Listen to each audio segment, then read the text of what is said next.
Introduction. The Treasure House. There is an infinite treasure within your reach. It is not buried on a distant island. It is not kept in a bank vault in Switzerland, and certainly it is not reserved for an elite of lucky ones. This treasure is right where you are now. It is beating in your chest. It is breathing in your lungs. It is waiting behind your eyes. The great secret of the ages, the secret that the sages, prophets, and mystics of all eras have tried to whisper to you, is this: the treasure house is within you. Look around you. You will see that humanity is divided into two types of people. On one hand, there is the magnetized man. This man is full of confidence and faith. He knows he was born to win and succeed. He touches iron, and it turns into gold. Problems move out of his way. Wealth flows toward him like a river toward the sea. On the other hand, there is the demagnetized man.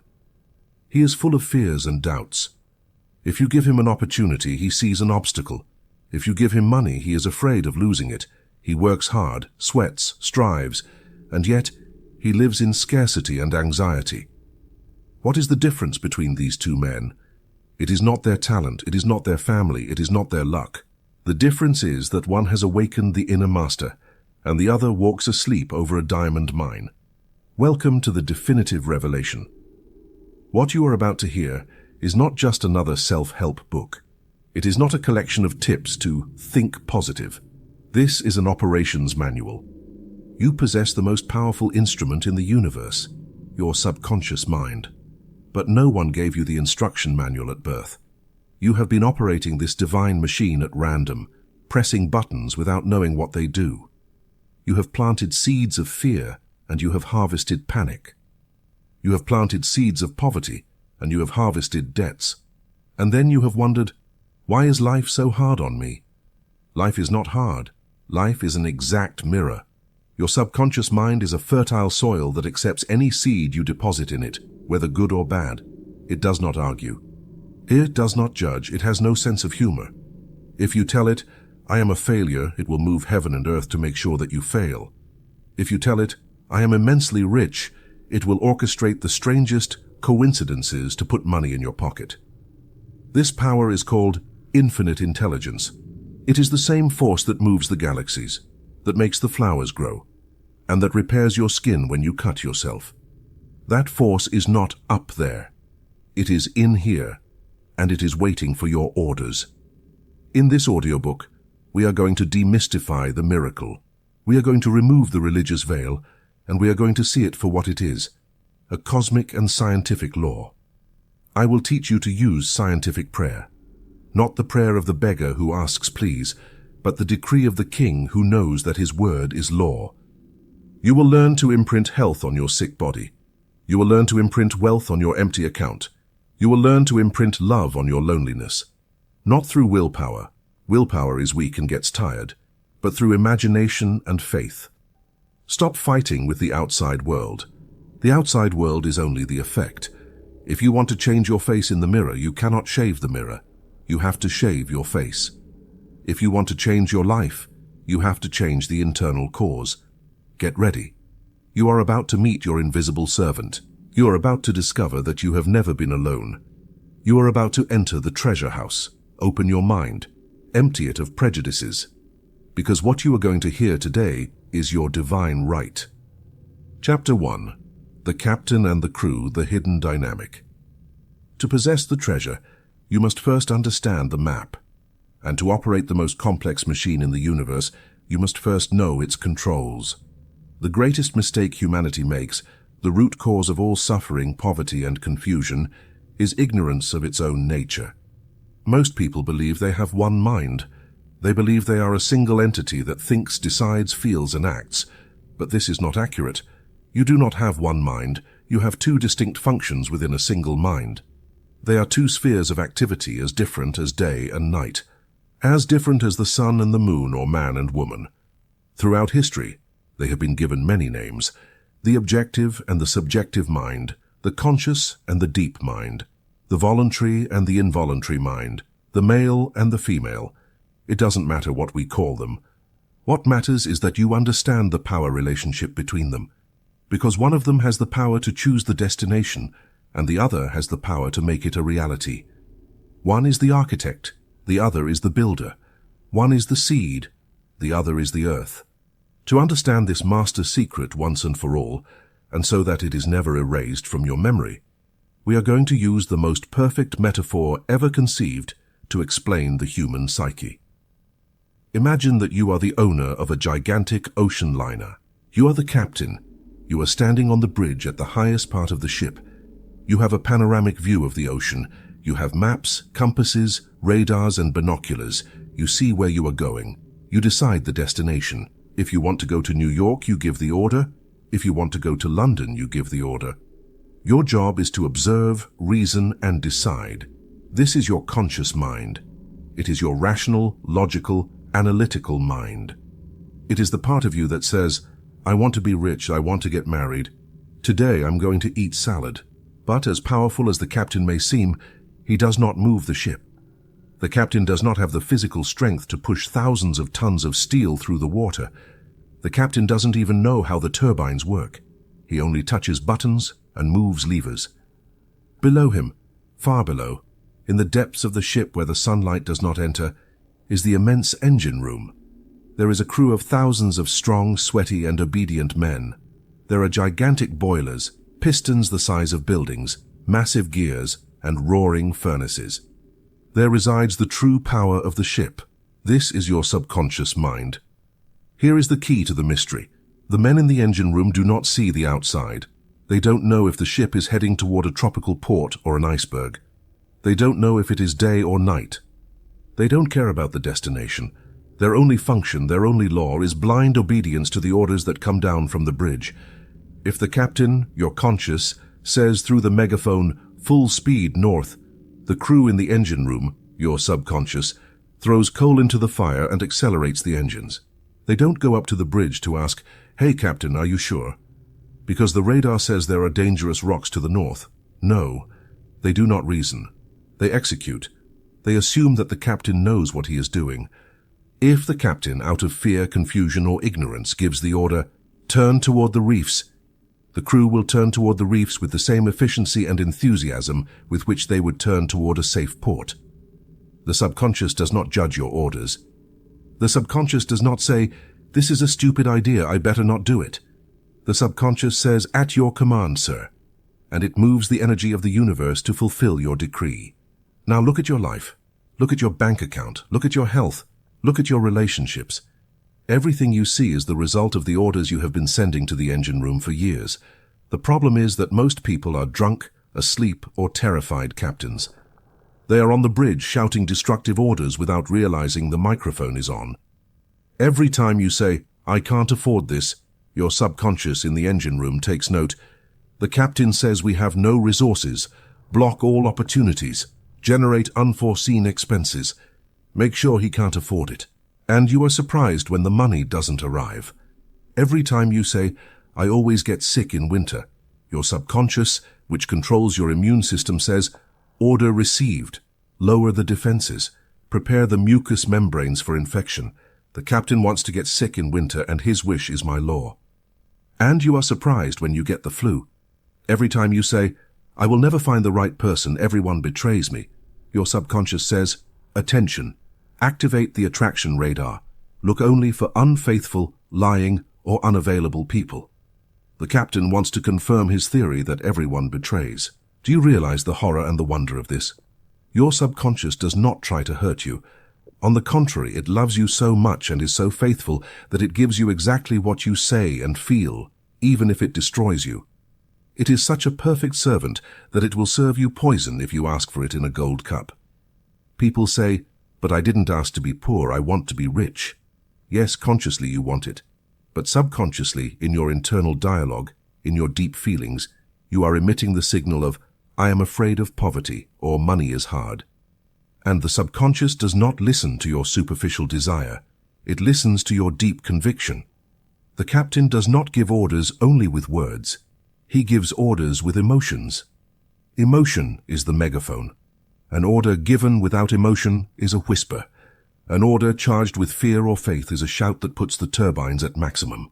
Let's change the metaphor for a moment to illuminate another vital aspect. fertility. Imagine your mind as a garden. You, your conscious mind, are the gardener. You have a bag of seeds in your hand. Those seeds are your habitual thoughts. The earth, your subconscious mind, is the rich, dark, moist soil. Here an immutable biological law operates. The earth does not discriminate the seed. If you plant corn, the earth will give you corn. If you plant belladonna, a deadly poison, the earth will give you belladonna with the same love and power. The earth does not say, hey, this is poison. I'm not going to let it grow because it will kill you. The earth doesn't care. The earth is neutral. Its function is to make grow. Its function is to multiply. If you plant a seed of failure, I'm no good at this, the subconscious will nourish it. It will give it roots, water it with your emotions, and make it grow into a forest of failures in your life. Everything that reaches your subconscious must manifest on your screen of space. It is a law. There are no exceptions. As within, so without. As you sow, so shall you reap. That is why the chaos you see in the world and in your life is not a punishment from God. It is poor agricultural management. You have been planting nettles and expecting to harvest roses. You have been thinking about illness and expecting health. You have been fearing loneliness and expecting love. The master secret is this: change the seed, the conscious thought, and the earth, the subconscious, will inevitably change the harvest, the reality. The primary function of your conscious mind is not only to give orders but also to protect. Your conscious mind has a critical faculty. It can reason. It can say, this is true, or this is a lie. The subconscious does not have that faculty. The subconscious is amoral. It does not distinguish between right and wrong, nor between real and imaginary. It accepts everything as absolute truth. If I hypnotize you and tell your subconscious that you are a dog, you will start barking. You will not reason. If I tell your subconscious that you have a hot iron bar on your arm, even if it is a cold pencil, your skin will develop a real burn blister. That is how powerful and how vulnerable it is. That is why your conscious mind must act as a guardian at the gate. Imagine that the entrance to the engine room is guarded. You are the guard. Thoughts, news, comments from friends, and suggestions from the world arrive. The news comes, there is a terrible economic crisis. We are all going to lose money. You, as the conscious guardian, have two options. 1. Accept the suggestion. Say, it's true, how scary. You let that thought pass into the engine room. The crew receives it and starts to materialize poverty in your life. 2. Reject the suggestion. Say, that may be true for others, but not for me.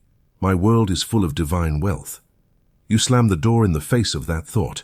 The engine room never receives the order of crisis, and therefore you continue to prosper. Most people have no guard at the gate. They have the door wide open. They let in all the world's trash, the fear from the news, the envy of neighbors, illness statistics, and their subconscious, obedient and fertile, takes all that trash and turns it into their life experience. You have to wake up the guardian. You have to become a fanatic about what you let in. The Bible says, above all else, guard your heart, subconscious, for everything you do flows from it. Dr. Murphy taught us that the subconscious mind works through deductive syllogisms. This sounds complex, but it is very simple. It is basic logic. One major premise, belief accepted by the subconscious: all mushrooms are poisonous. 2. Minor premise, current experience: this is a mushroom. First conclusion, inevitable reaction: this is going to kill me. If your subconscious has accepted the major premise that money corrupts people, and life presents you with the minor premise, here is an opportunity to earn $1 million. The inevitable conclusion will be, keep it away from me. I don't want to be corrupt. And you will sabotage yourself. You will lose the business. You will get sick on the day of the meeting. It doesn't matter how hard you try consciously. The logic of the subconscious always wins. You cannot fight against the syllogism. You have to change the major premise. You have to go down to the engine room and rewrite the base code. You have to convince your subconscious that money is divine energy and blesses my life. Once that new premise is installed, the automatic conclusion changes to, "Let wealth come to me." Do not think this is just psychology. It is biology. Your subconscious mind is the builder of your body. It knows how to make your heart beat without you thinking about it. It controls your digestion, your circulation, the growth of your hair, and the repair of your tissues. It works 24 hours a day, 7 days a week. It never sleeps. If your conscious mind, the captain, is full of fear, worry, and anxiety, it interferes with the normal rhythm of the heart and breathing. Anxiety is a constant emergency order. The subconscious obeys and fills the body with cortisol and adrenaline. Over time, this destroys the organs. We call it psychosomatic illness, but in reality, it is a poorly given order. If you want to heal, you have to stop interfering. You have to give the builder the blueprints of perfect health. You cannot heal by thinking about illness. You have to imagine the end result, the healthy, strong, and vibrant body. The subconscious has the gold standard of your body. It knows how to return to it if you stop bombarding it with thoughts of, "I am sick, it hurts, I will never heal." A vital warning that you must carve into your memory. Your subconscious does not understand jokes. Never ever joke about your own misfortune. Never sarcastically say, "I'm sure it will go wrong as usual." Never say, "I'm dying to. This will cost me an arm and a leg. It breaks my heart." You think it's just a way of speaking. Your subconscious takes it as a literal instruction. If you say, "It breaks my heart," you are inviting heart problems or severe emotional distress. If you say, "I have the memory of a goldfish," you are ordering your brain to stop remembering. The captain must never joke about sinking the ship. The crew does not understand irony. From today on, watch your mouth. Every word is a decree. If you are not going to say something that blesses, heals, or prospers, it is better to remain silent. Get used to speaking only positively about yourself and your affairs.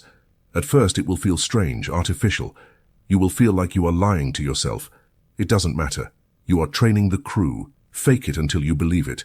Tell yourself, "I have a prodigious memory. Money loves me. I am irresistible." The exercise, the word diet. To close this first chapter, let's take action. Knowledge without application is noise. I propose a challenge for the next 24 hours. We will call it the Truth Diet. Your task is simple but difficult. Never finish a negative sentence about yourself. If you start to say, "I don't have stop. Bite your tongue. Cut the sentence in midair and reverse it immediately. Replace it with an affirmation of divine truth. If you were going to say, "I don't have money," change it to, "God's infinite supply flows to me now." If you were going to say, "I am so tired," change it to, "Infinite energy revitalizes me." Do this every time, no exceptions. Imagine that every negative thought is a drop of poison you are about to put in your food. If you realized it, would you eat it? No, you would throw it away. Do the same with your mind. Your subconscious is listening right now. What are you telling it? Are you telling it the story of your limitations or the story of your greatness? The captain has awakened. You have the wheel in your hands. The engines are on. The crew waits. Where will you sail today? Chapter 2. The Law of Belief, How Magic Works. There is a law. It is as real as the law of gravity. It is as exact as mathematics. And it is as implacable as the passage of time. This law does not discriminate between the saint and the sinner. It does not care if you are rich or poor, if you are kind or cruel. This law governs your life from the moment you took your first breath until the moment you exhale your last. It is the law of belief. The Bible, that great psychological manual written in code, summarizes it in a phrase that has been misinterpreted for 2,000 years. If thou canst believe, all things are possible to him that believeth. Mark 9:23. And also, according to your faith be it unto you. People hear the word faith and think of religion. They think of dogmas, churches, and rituals. But Dr. Murphy came to teach us that faith has nothing to do with a creed. Faith is a mental state. Faith is a thought repeated in your mind until it solidifies. The law of life is, pure and simple, the law of belief. What you believe about yourself, about life, and about the universe is what you are going to experience. Not what you want, not what you desire, but what you believe. Today, we are going to remove the mystical veil from magic. We are going to enter the laboratory of the mind to understand the chemistry of belief.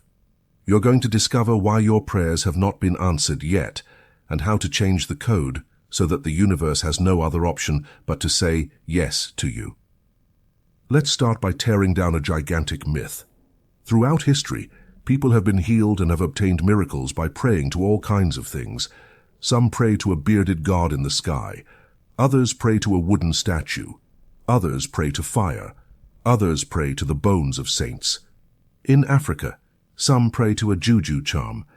And the amazing thing is that all of them get results. The man who prays to the statue is cured. The one who prays to the bone is cured. The atheist who trusts in a sugar pill, placebo, is cured. How is this possible? Do the bones have power? Does the wooden statue have power? Of course not. If the statue had power, it would heal itself if it broke. The power is not in the object. The power resides entirely in the belief of the subject. The object is just a trigger. It is a permission you give yourself to activate your own omnipotence. When the sick person touches the saint's bone, their conscious mind accepts the premise, this bone is miraculous, therefore I am healed. That belief is imprinted on the subconscious. And the subconscious, which is the builder of the body, obeys and repairs the tissue. The miracle was not performed by the saint. The miracle was performed by your own subconscious mind, responding to the intensity of your faith. Understanding this sets you free. It means you don't depend on anything external. You don't need to go to Mecca or Lourdes or India.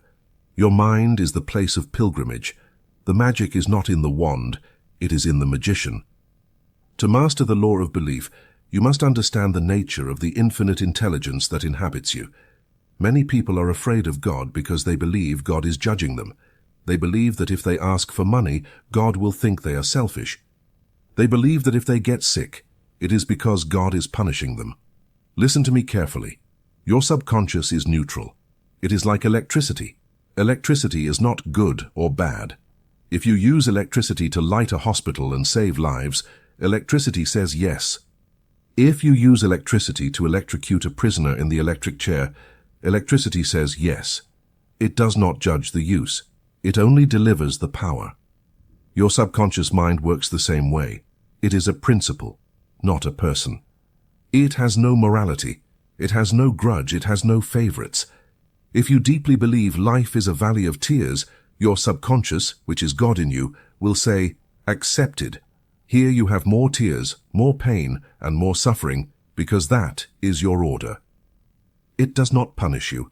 It confirms you. It proves you right. If you deeply believe, I am a child of fortune and everything I touch prospers, your subconscious will say, accepted. Here you have opportunities, luck, and money. It does not reward you. It simply reflects your belief.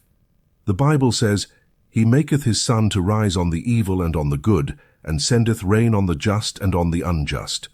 Matthew 5:45. This is pure metaphysics. The principle of the mind is available to everyone equally. The only sin is ignorance of how to use it. Joseph Murphy was a master of logic. He taught us that the mind operates through syllogisms. A syllogism is a three-part logical structure. If the first two parts are accepted, the third is inevitable. Look at how you are programming your destiny right now. The syllogism of poverty. One major premise, general belief. Money is hard to get and the economy is terrible. Two minor premise, your situation. I need money and I am in this economy. Three conclusion, reality. Therefore for me it will be hard to get money and I will suffer.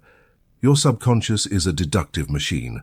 Once it accepts the major premise, it cannot give you a different conclusion. It is impossible for you to have financial success if your major premise is money is evil or it is hard.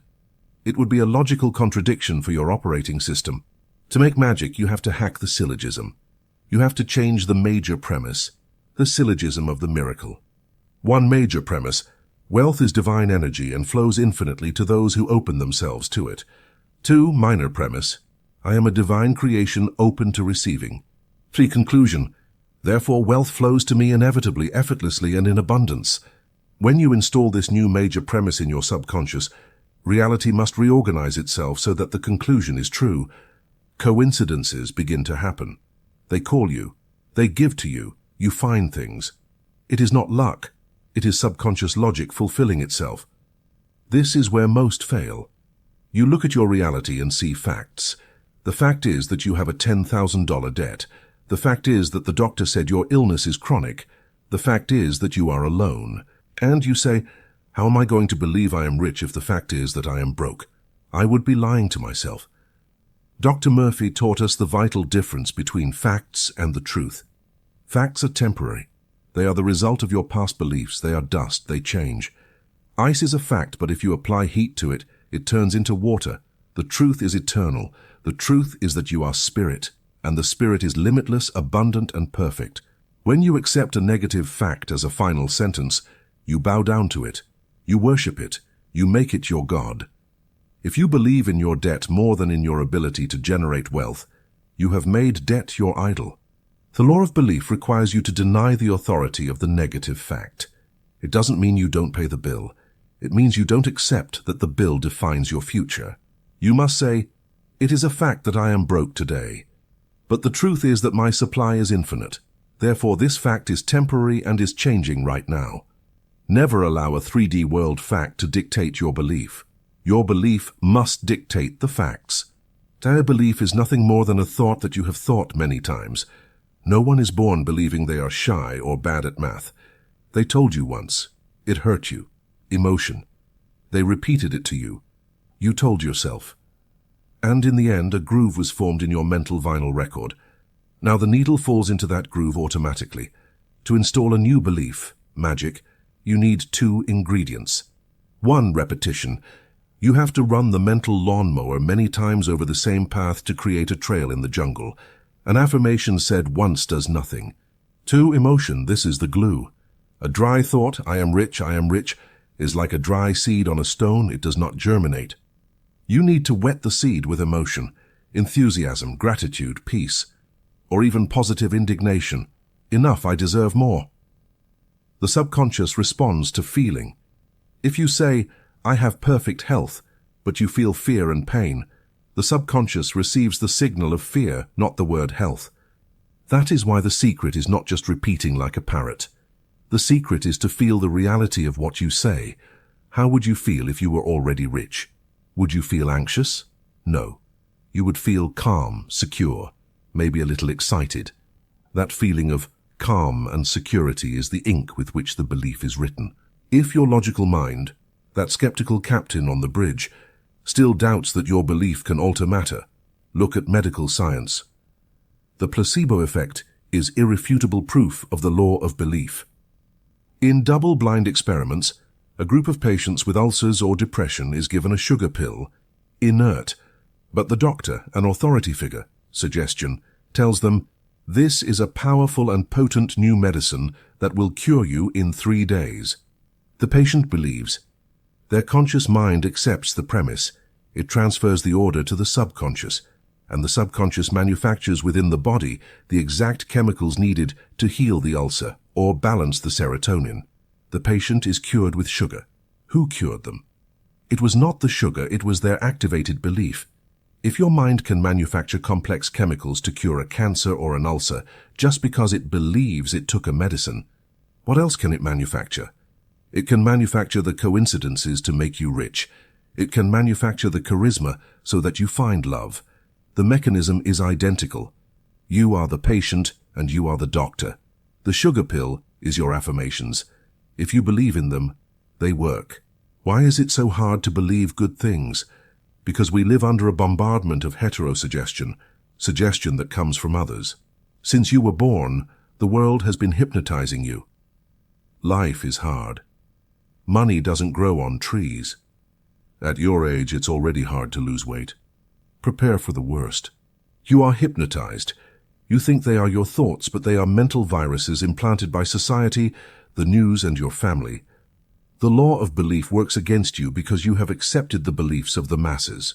Spiritual awakening is a process of dehypnosis. You have to wake up from the trance of mediocrity. Every time you hear a negative generalization, there is a lot of flu this year, you have to reject it mentally. Say to yourself, "That has nothing to do with me. I'm immune. My body is a temple of health." If you do not reject the negative suggestion, your subconscious accepts it by default. You have to be a fierce guardian. Your mind is a private garden, and society tries to throw trash over the fence every day. Give them back their trash. Joseph Murphy taught us that you cannot fight a negative thought.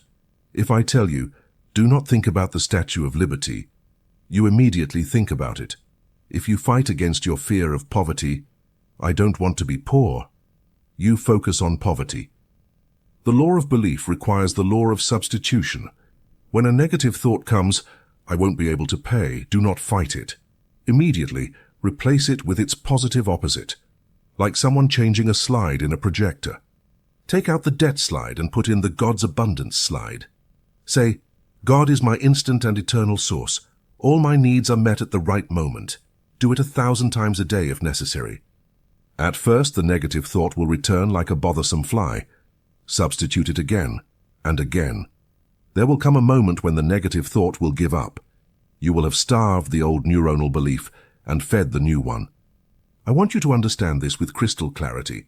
Fear is not something bad in itself. Fear is simply the law of belief working in reverse. To be afraid is to have an unshakable faith that something bad is going to happen. It is using your divine power of imagination to create monsters instead of angels. When you worry, you are praying for what you do not want. Worry is a negative prayer. You are visualizing disaster, feeling the distress of disaster, and decreeing disaster. And your subconscious says, "Understood. If you put so much emotion into this, it must be what you want. I will bring it to you." Every time you feel fear, stop and say, "I am using my power in reverse. I am going to reverse the current." Use that same imaginative intensity to visualize the best possible outcome. If you have faith in evil, fear, you have the capacity to have faith in good. It is the same muscle. You just have to turn the steering wheel. Practical exercise, the mirror of truth. Let's perform a deep reprogramming exercise. You need a mirror and 5 minutes of solitude. Look yourself in the eyes. The eyes are the window to the soul, subconscious. Most people cannot hold their own gaze because they are full of guilt and criticism. Hold your gaze, and you are going to declare your new major premise. You are going to speak to your crew. Say aloud, with authority and calm, "I believe in the infinite power that inhabits me.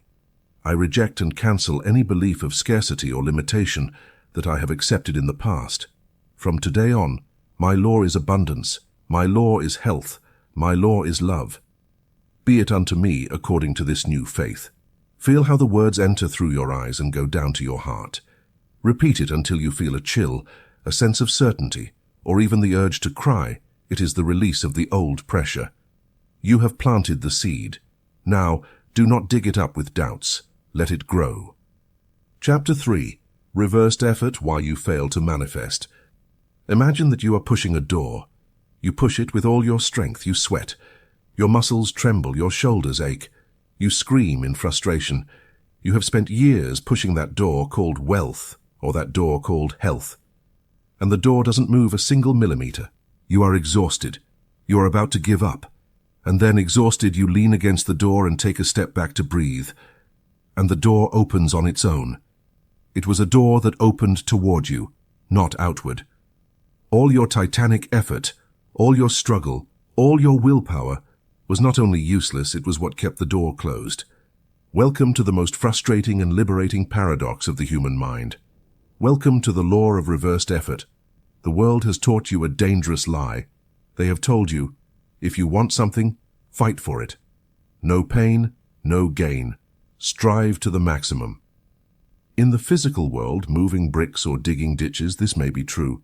But in the world of the mind, in the realm of the subconscious, effort is deadly. Effort implies resistance. Effort implies that there is an obstacle. And when you exert yourself mentally to force your subconscious to do something, you activate a psychological law that guarantees your failure. Dr. Joseph Murphy explained it with crystal clarity. When your desires and your imagination are in conflict, your imagination invariably wins the day. Today, you are going to learn to stop pushing the door. You are going to learn the art of effortless action. To understand why your willpower is useless against your internal programming, Let's use the classic analogy of psychology. Imagine that I put a wooden plank on the floor. It is 30 centimeters wide and 10 meters long. I ask you to walk on it from one end to the other. Would you do it? Of course, it's easy, it requires no effort. Your will, I want to cross, and your imagination, I see myself crossing, are aligned. You walk calmly. Now, imagine that I take that same plank, identical, and place it suspended between two skyscrapers, 200 meters high. And I ask you to walk on it. What happens now? Your will says, I want to cross. I want to reach the other side to win the prize. But your imagination visualizes the fall. Your imagination sees your body crashing against the asphalt. You feel the vertigo. Fear paralyzes you. If you try to cross using your willpower to overcome the fear, what will happen? The more you strive not to fall, the more you will tense your muscles. Your body will tremble. You will lose your balance. And you will fall. Why? Because there was a conflict between what you wanted to do, will, and what you imagined would happen, imagination. And the law of the mind dictates, whenever there is conflict, imagination wins. Imagination is the function of the subconscious. Will is the function of the conscious. The subconscious is millions of times more powerful. It's like trying to stop a freight train, subconscious, by putting a bicycle wheel on the track. The train will win. This is what you do with your life. Your will says, I want to be rich. I'm going to work hard. But your imagination, programmed with fear, says, I am going to fail. I will be poor. The more you strive consciously, the more you activate the subconscious fear of the fall. The result is reversed effort. You get the opposite of what you desire. The more you try not to fall, the more you fall. The more you try not to be poor, the poorer you become, because your focus is on the fear, not the goal. Let's analyze an example that we have all lived through: insomnia. You are in bed. You need to sleep because tomorrow you have an important meeting. Your will says, I have to sleep. I am going to sleep now. And you begin to strive to sleep. You force yourself to close your eyes. You tense your body. You look at the clock. Relax, damn it, relax, you shout at yourself mentally. Does it work? Never. The more you strive to sleep, the more awake you are. You are using force to achieve something that only occurs through surrender. Sleep comes when you stop trying to sleep. It comes when you let go of control. While you try, you are in tension, and tension is the enemy of sleep. The same occurs with the manifestation of desires. The subconscious only accepts your ideas when you are in a passive, relaxed state, similar to sleep. If you try to imprint an idea of wealth using tension, stress, and urgency, you are hitting a brick wall. Your subconscious closes. It is called mental constriction. The captain is shouting so loud and so hysterically that the crew gets scared and blocks the machines. Healing, wealth, and love are not conquered by force. They are accepted in the calm. You must approach your subconscious as one approaches a bird, softly. Language reveals your state of reversed effort. Listen to how you talk about your goals. I am going to try to heal. I am going to fight to get out of debt. I am going to do everything possible to find a partner. The word try is metaphysical poison. It implies the possibility and the expectation of failure. If I take a pencil from the table, I don't say I am going to try to take the pencil. I simply take it. I only try to lift something that I believe is too heavy for me. When you say, I am going to try to be rich, you are telling your subconscious, this is very difficult, it is a heavy burden. Your subconscious receives the signal of difficulty, and as it is a faithful servant, it makes everything difficult for you. It will put obstacles in your way to confirm your belief that it is a struggle. The master of the mind does not try. The master assumes.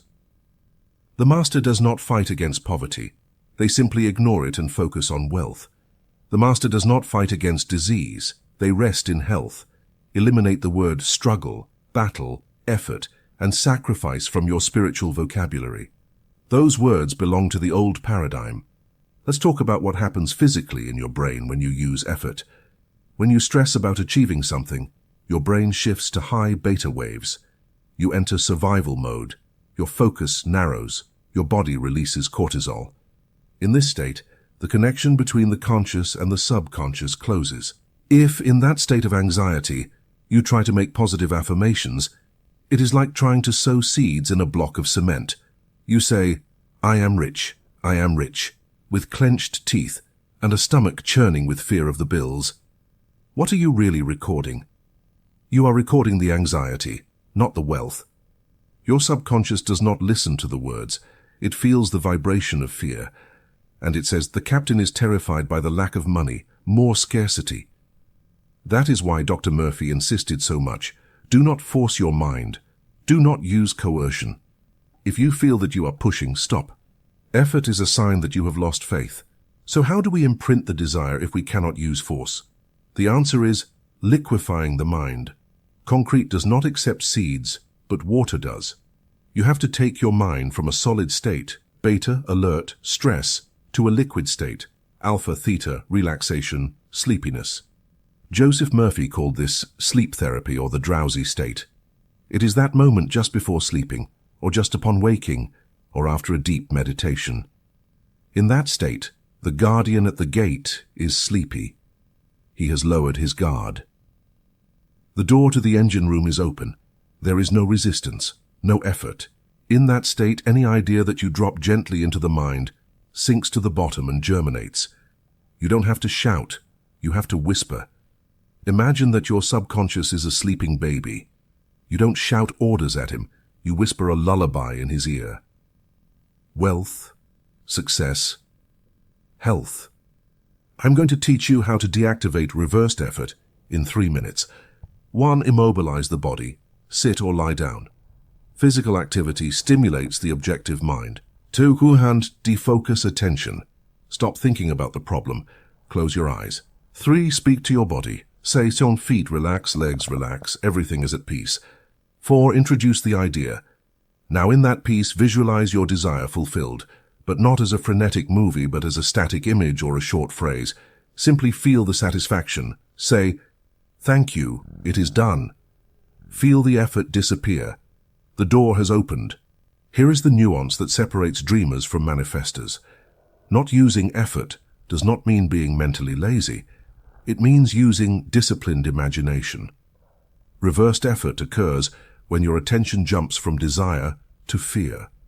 That tug of war is what exhausts you. The discipline of the magician consists of maintaining attention on the final result without tension. It's like driving a car. You don't squeeze the wheel with fury. You hold it gently, but you keep it in the lane. If the mind deviates to fear, gently bring it back to the image of success. Without scolding yourself. Dr. Murphy told the story of a brilliant student who always failed exams. He knew the subject, but when he sat in front of the exam, fear paralyzed him. He tried with all his might to remember. I have to remember. And his mind went blank. Reversed effort. His fear of forgetting was stronger than his will to remember. Only when he left the exam and relaxed, the answers came to his mind all at once. Murphy taught him to stop fighting. He taught him to relax before the exam, to imagine his mother congratulating him. The result was that his subconscious, released from tension, flowed freely. He became the top of his class. The same thing happens to you. You are failing the exam of life because you are too tense trying to pass. Money flees from desperate people. Love flees from needy people. Health flees from hypochondriacs. Let go. Trust that the infinite intelligence knows the answers and will give them to you if you stop strangling the channel. Imagine that you are in a labyrinth. Effort is running through the corridors, hitting the walls, seeking the exit with anxiety. The master secret is to rise above the labyrinth with imagination. See the exit and place yourself mentally there. Do not worry about the means, the how. Reversed effort arises when you try to control the how. How will I get the money? Where will it come from? That anxiety blocks the process. Your job is not the how. Your job is the what, the desire, and the now, the acceptance. Leave the details to the engine room. When you focus on the end, I am celebrating my success, you relax, because if you are already at the end, there is nothing to fight for. You already won. That feeling of I already won is the master key. No one strives for something they already have. If you strive, you are declaring I don't have it. Chapter 4, Your Divine Right to Wealth, the Money Block. It is time to talk about what really worries you. It is time to talk about that energy that moves the world, that builds hospitals, that feeds families, and that allows creative freedom. It is time to talk about money. And before your conditioned mind begins to build walls of defense, before that puritanical voice in your head says, money is not important, or one should not talk about money in a spiritual book, I want you to hear the first great truth of this chapter. There is no virtue in poverty. Poverty is not spirituality. It is a mental illness. Poverty is not humility. It is a restriction of divine power. You are here to grow, to expand, and to unfold spiritually, mentally, and materially. You have the inalienable right to develop completely and express yourself in all aspects. To do that in our society, you need resources, you need money. Therefore, you have the divine right to be rich. If God is infinite, why should his child live in lack? Would a rich and loving father force his child to live in misery to teach him a lesson? No, that would be cruelty. The infinite intelligence wants you to be rich, because through your wealth she can express herself better. If you have money, you can travel and admire the creation. You can buy art and celebrate beauty. You can help others and practice charity. Without money, you are limited, and God knows no limits. Today we are going to clean the dirt that has blocked your pipe of abundance for years. We are going to eliminate guilt. We are going to eliminate envy. And we are going to teach you how to use the law of belief so that money flows toward you like an unstoppable avalanche. Dr. Murphy was blunt about this. If you were physically ill, if you had a fever and pain, you would go to the doctor. You would say, something is wrong with my system. In the same way, if you do not have enough money to cover all your needs and desires, you are sick. If you live worried about bills, if you have to choose between buying food or medicine, something is wrong with your mental system. There is a blockage in your flow of energy. Money is only a symbol. It is the symbol of economic circulation. When blood circulates freely in your body, you are healthy. When money circulates freely in your life, you are economically healthy. When money stops, stagnates, or disappears, it is a sign of a mental clot, a blockage of fear or guilt. Do not resign yourself to poverty. Do not say, it is the will of God. It is never God's will for you to suffer lack, just as it is not his will for you to suffer cancer. You must be healthily indignant. You must say, I refuse to accept this situation. I was born for abundance. Here is the largest clot in the artery of humanity. A biblical quote mistranslated and maliciously used to control the masses. Money is the root of all evil. That is false. The actual quote is, the love of money is the root of all kinds of evil. There is an abysmal difference. Worshipping money, putting money above integrity, above human love, above God. That is idolatry and causes suffering. But using money, enjoying money, and circulating money is divine. Is copper bad? Is paper bad? Money is simply paper and metal. It has no morality. If you use $50 to get drunk and do harm, the money was neutral. Your intention was harmful. If you use $50 to buy food for your child, the money is blessed. Deprogramming this is vital. If in the depths of your heart you believe that money is dirty or that the rich are evil, you will never be rich. It is impossible. Your subconscious will always distance you from what you consider bad or dirty. You must start blessing money. This is the number one mistake made by wealth seekers. They want to be rich, but they criticize the rich. You see someone pass in a luxury car and you say, surely he is a drug dealer. Surely he stole that money. Look how arrogant. Listen to me carefully. By criticizing the wealth of another, you are cursing your own wealth. Your subconscious does not distinguish between the other and you. When you condemn wealth in your neighbor, your subconscious understands wealth is condemnable. And then it says, understood, Captain. I will protect you from being condemned. I will keep wealth far from you. Envy is the most effective plug for abundance. Envy is a declaration of impotence. To unblock the flow, you have to do the opposite. You have to bless the rich. When you see that luxury car, say, I bless that man and I bless his prosperity. I am glad that God is so abundant with him. By being glad for the wealth of others, you tell your subconscious, I like this. This is good. Bring me more. Another fundamental error is confusing the source with the channel. Your boss is not your source. Your job is not your source. Your clients are not your source. The government is not your source. All of them are simply channels. They are pipes through which money flows at this moment. But the source is the infinite intelligence. If you obsess over the channel, if I lose this job, I die, you live in fear. You are worshipping the pipe instead of the water. Pipes break. Jobs end. But the source is inexhaustible. If you understand that your wealth comes from within, from your connection with the divine, you lose economic fear. If one pipe closes, you know the source will open another better pipe immediately. God is my instant and eternal supply. Money does not come from people. It comes through people, but it comes from the source. Stop treating people as if they were owners of your destiny. You are the owner because you have the direct connection to the warehouse. How do we imprint wealth on the subconscious? Here is where most fail with modern affirmations. If you are broke and you stand in front of the mirror saying, "I am a millionaire," your conscious mind will shout, "Liar, you don't even have rent money." Conflict occurs. And when there is conflict, the negative imagination wins. Your affirmation makes you feel poorer because it highlights the lack. Dr. Murphy developed a brilliant technique to avoid this conflict.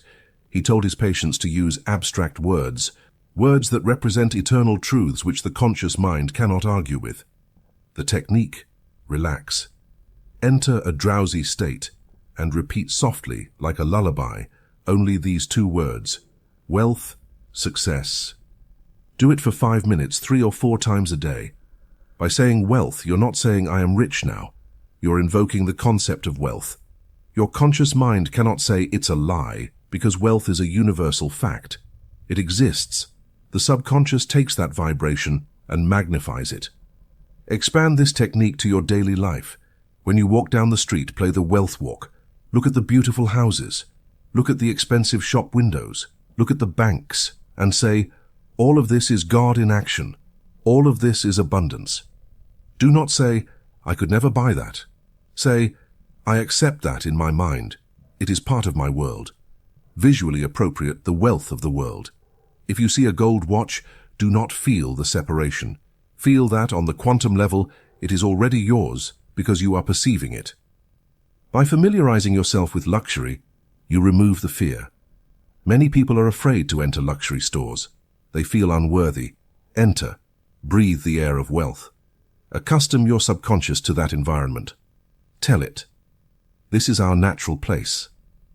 Money is energy, and energy must flow. If you try to hoard money out of fear, I have to say for hard times, you are blocking the flow. You are decreeing that hard times will come, and they will because you have called them. The Dead Sea in Israel is so called because it receives water, but does not let it out.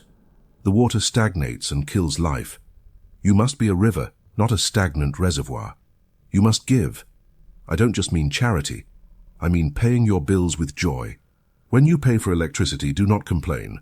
Say, thank you for the service. I pay this with joy and I know that God multiplies it for me 10 times. Pay with a smile. Bless the one who receives your money. Make your money go out charged with love. Stinginess is a disease of the subconscious. It is the belief in scarcity. The rich man is generous because he knows there is more where that came from. Give tips. Help a friend. Show your subconscious that you trust the source. A common mistake is trying to force the subconscious with deadlines. I need $50,000 by the 15th of the month. If you do it with anxiety, you block the process. You are telling the infinite intelligence how and when to do its job. Would you tell an expert gardener how to make a rose grow faster by pulling the petals? No, you would ruin it. Plant the seed of wealth. Feel the reality of abundance, and then say, I leave it in your hands. I know the divine solution already exists. Sometimes the money arrives on the 14th at 11:59 p.m. Sometimes it arrives in a way you didn't expect. Let the infinite intelligence choose the path. Your job is to maintain faith in the what, wealth. The when and how are engine room problems. Many will say, I am too old to get rich. I missed my chance. Excuses. For the subconscious, there is no time. Colonel Sanders started KFC at age 65, broke and living on Social Security. Joseph Murphy cited cases of 80-year-olds starting empires. Wealth is a state of consciousness, not a career path. If you have the wealth consciousness, you can lose all your money today and be a millionaire again in a year. If you have poverty consciousness, you can win the lottery today and be broke in a year. Do not seek money. Seek the wealth consciousness. Money is the shadow. Consciousness is the body. The shadow always follows the body. You cannot catch the shadow if you do not move the body. Move your mind to opulence, and money will pursue you. Exercise the decree of opulence. I want you to listen to this decree. You can repeat it every morning or write it down. It is a synthesis of Murphy's philosophy. Close your eyes, breathe, and assume these words as your new truth. I am one with the infinite wealth of my subconscious mind. It is my right to be rich, happy, and successful. Money flows to me freely, copiously, and incessantly. I am always aware of my true value. I give of my talents freely, and I am financially blessed in a wonderful way. It is wonderful. I am grateful for the circulation of God's riches in my life. I am rich in my mind, and I manifest it in my world. So it is, and so it shall be. Feel the peace of that statement. There is no struggle, there is no I have to get, there is only flow. Chapter 5. Divine Healing, the body is the shadow of the mind. Look at yourself in a mirror. Touch your hand, feel your heartbeat. What you are touching and seeing seems solid. It seems like a fixed structure of flesh and bone that ages, breaks, and obeys purely physical laws. But your senses deceive you. Your body is not a solid object, your body is a river of energy. It is a constant process. Every 11 months, practically every atom in your body is replaced by a new one. Your skin renews every month, your liver every 6 weeks, your skeleton every 3 months. Physically, you are not the same person you were a year ago. So the big question arises, if my body is constantly renewing itself, why do I keep having the same disease, the same scar, or the same pain I had 5 years ago? The answer is disturbing and liberating. You keep the disease because you keep the mental mold of the disease. Your subconscious mind is the architect directing cellular renewal. And if you don't change the blueprints, the architect will keep building the same defective building over and over again. Welcome to the mystery of divine healing. In this chapter, we are going to discover that there are no incurable diseases. There are only incurable people, those who refuse to change their mindset. We are going to learn that your body is the shadow of your mind. If the shadow is deformed, it is useless to try to wash or scrub it. You have to correct the mind. Dr. Joseph Murphy used to say a phrase that disarmed skeptics. The power that created the body is the power that can heal the body. Think about it with cold logic. You began as a single microscopic cell, a union of an egg and a sperm. In that tiny cell, infinite intelligence was contained. That intelligence knew exactly how to build an eye, how to weave a nervous system, how to form a heart, and how to make it beat. It didn't need your conscious opinion. It didn't need you to read medical books. It did it in silence, in the darkness of the womb. It built the most perfect machine in the universe.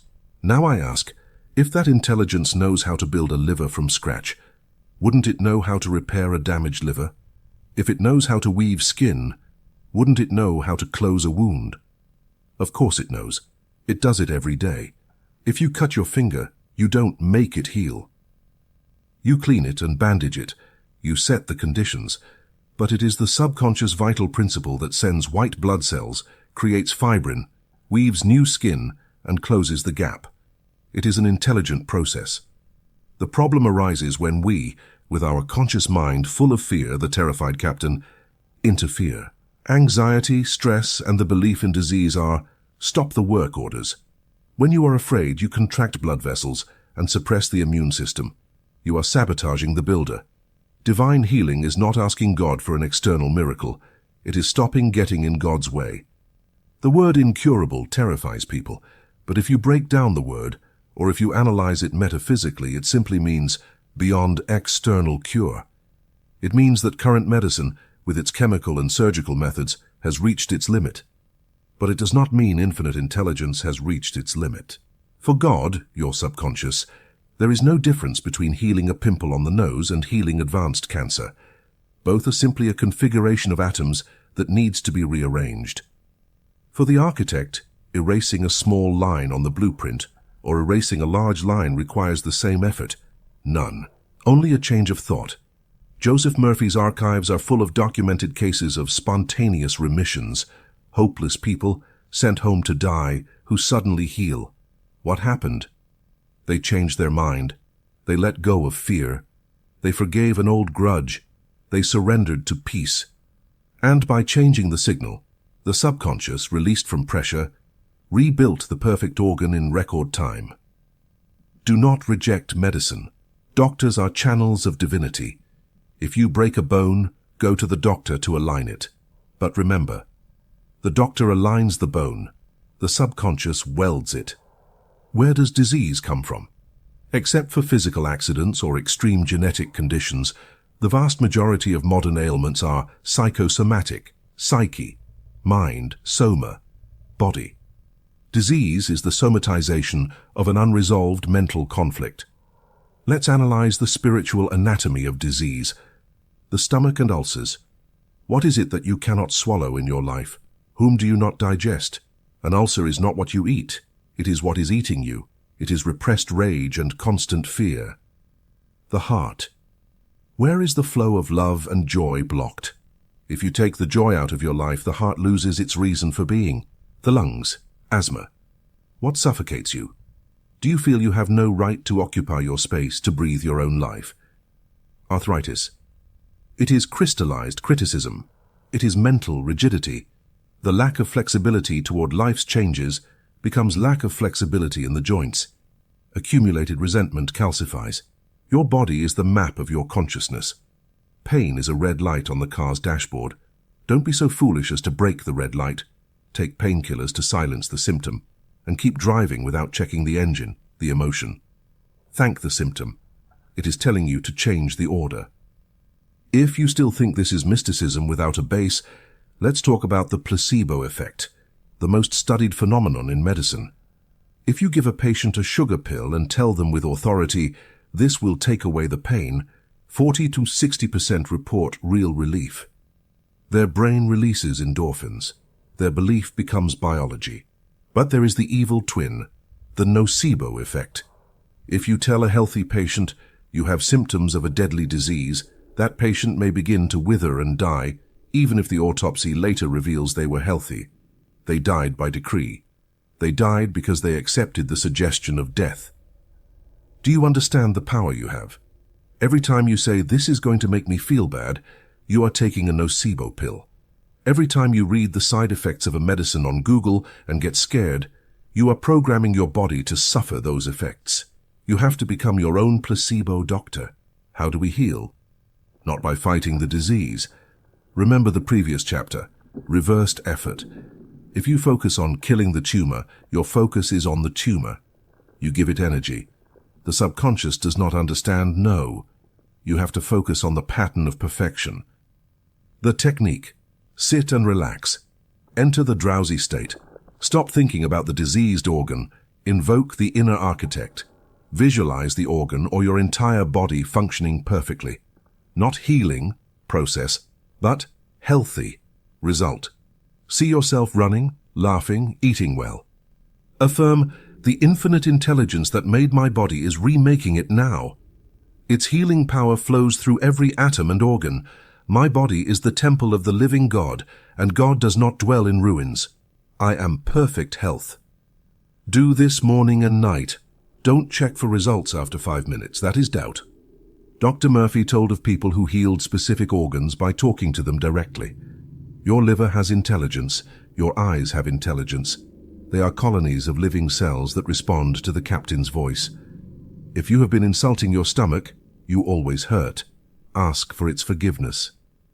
Say, "I am sorry, my stomach. I have filled you with acidic thoughts and rage. I release you. Relax. I command you to function in divine peace and harmony. I bless you." Speak to your body with love, as you would to a frightened child. Tension prevents healing. Love facilitates it.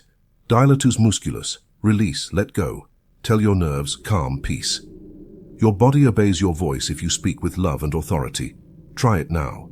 Feel your shoulders drop if you gently command them to. This is one of the most mystical and powerful parts of Murphy's teaching. Can you heal your mother living in another city? Yes. Because in the subconscious mind, universal mind, there is no time or space. We are all connected in the ocean of the mind. Your subconscious and your mother's are the same sea. If you change your belief about your mother in your mind, the change is instantly transmitted to her mind through the universal connection. It is quantum resonance. How to do it? Do not pray asking, "Please heal Mom, she is so sick." That reinforces the image of disease. In your mind, visualize your mother healthy. Hear her say to you, I feel wonderful. Feel the reality of her health within you. When you convince your subconscious that she is healthy, that vibration travels and activates the healing power in her subconscious. You are the transmitting antenna. Many miracles described by Murphy happened this way. A daughter praying in New York for her father in Los Angeles, and the father getting out of bed the next day. Never underestimate the power of your prayer for others. You are your brother's keeper. I cannot talk about healing without talking about the number one poison, grudge. Murphy said, resentment is like taking poison and waiting for the other person to die. Resentment, bitterness, accumulated hatred, they are psychic pus. They rot the soul and then rot the body. It is impossible to have a radiant and healthy body if you have a mind full of hate. Hate is inflammation. If you have a chronic disease that won't go away, check your heart. Whom have you not forgiven? Whom do you keep condemning in your mind? That lack of forgiveness is the plug preventing divine health. Forgiveness is not a moral act to be good. It is an act of selfish hygiene. You forgive to get the toxic trash out of your system. You don't have to befriend the one who hurt you. You just have to release the desire to punish them mentally. Say, I release you and I release myself. I wish you peace. I wish you. My father died of a heart condition. My grandfather died of a heart condition, so I will die of a heart condition. This is a self-inflicted curse. It is true we inherit genetic tendencies, but epigenetics, the new science, and metaphysics agree. The gene is not destiny. The gene is a loaded gun, yes, but the environment pulls the trigger, and the environment of your cells is the chemistry of your blood, determined by your emotions. If you live with the same fear as your father, you will activate the same genes. But if you change your mind, you deactivate the defective gene. You can break the karmic chain of family disease. Tell yourself, I am a new lineage. My heritage is divine health, not medical statistics. Reject the hereditary suggestion. Dr. Murphy had a beautiful vision regarding aging. He said, the mind does not age. The spirit has no wrinkles. Old age is physical deterioration, yes, but it accelerates brutally when a person loses interest in life. People retire, withdraw from life, and die 2 years later. The subconscious receives the order, I am no longer useful, my work is done. And it begins to shut down the systems. Never retire mentally. Change activities, but keep the passion. Keep new projects. As long as you have a purpose, your subconscious will give you energy to fulfill it. Moses, according to the Bible, was 120 years old, and his eye was not dim nor his natural force abated. Youth is a state of curiosity and enthusiasm. Say, every day I am wiser, stronger in spirit and more vital. My life has no end, only changes of form. Exercise the total healing prayer. To close this chapter, I will give you a powerful prayer. Relax your body and repeat with feeling. The healing power of God is flowing through me right now. This river of life dissolves everything that does not resemble it. My body is a divine idea in the mind of God, and it is perfect. The infinite intelligence recreates every cell of my being according to the original pattern of harmony and health. Any distortion, blockage, or disease is now washed away by the ocean of divine love. I am relaxed. I am at peace. Healing is happening now in the silence. Thank you, Father, because it is done. Stay for a few minutes feeling that river of light. Feel the tingling in your hands or the affected area. It is the energy moving. Your body is faithful. It wants to heal. It just needs the captain to stop shouting "emergency" and start singing "peace." Now we have talked about giving orders during the day, but there is a magical moment, 1/3 of your life, where the captain falls asleep and the engine room remains completely open and vulnerable. It is the time of sleep. Most waste their nights, but the masters use the night to work. Chapter 6. The Sleep Technique, Nighttime Programming. You spend 8 hours a day disconnected from the world. That is 1/3 of your life. If you live 90 years, you will have spent 30 years sleeping. Most people believe that sleep is simply a blackout, a dead time where the body rests and the mind turns off. They believe it is a pause in existence. How wrong they are. Sleep is not a pause. Sleep is the night shift of your mental factory. While you, the conscious captain, rest in your cabin, the crew in the engine room, the subconscious, works with frenetic intensity. They never sleep. Your heart does not stop beating. Your lungs do not stop breathing. Your cells do not stop repairing themselves. Your digestion does not stop. The infinite intelligence remains active, directing all vital processes. But here is the secret that changes the game.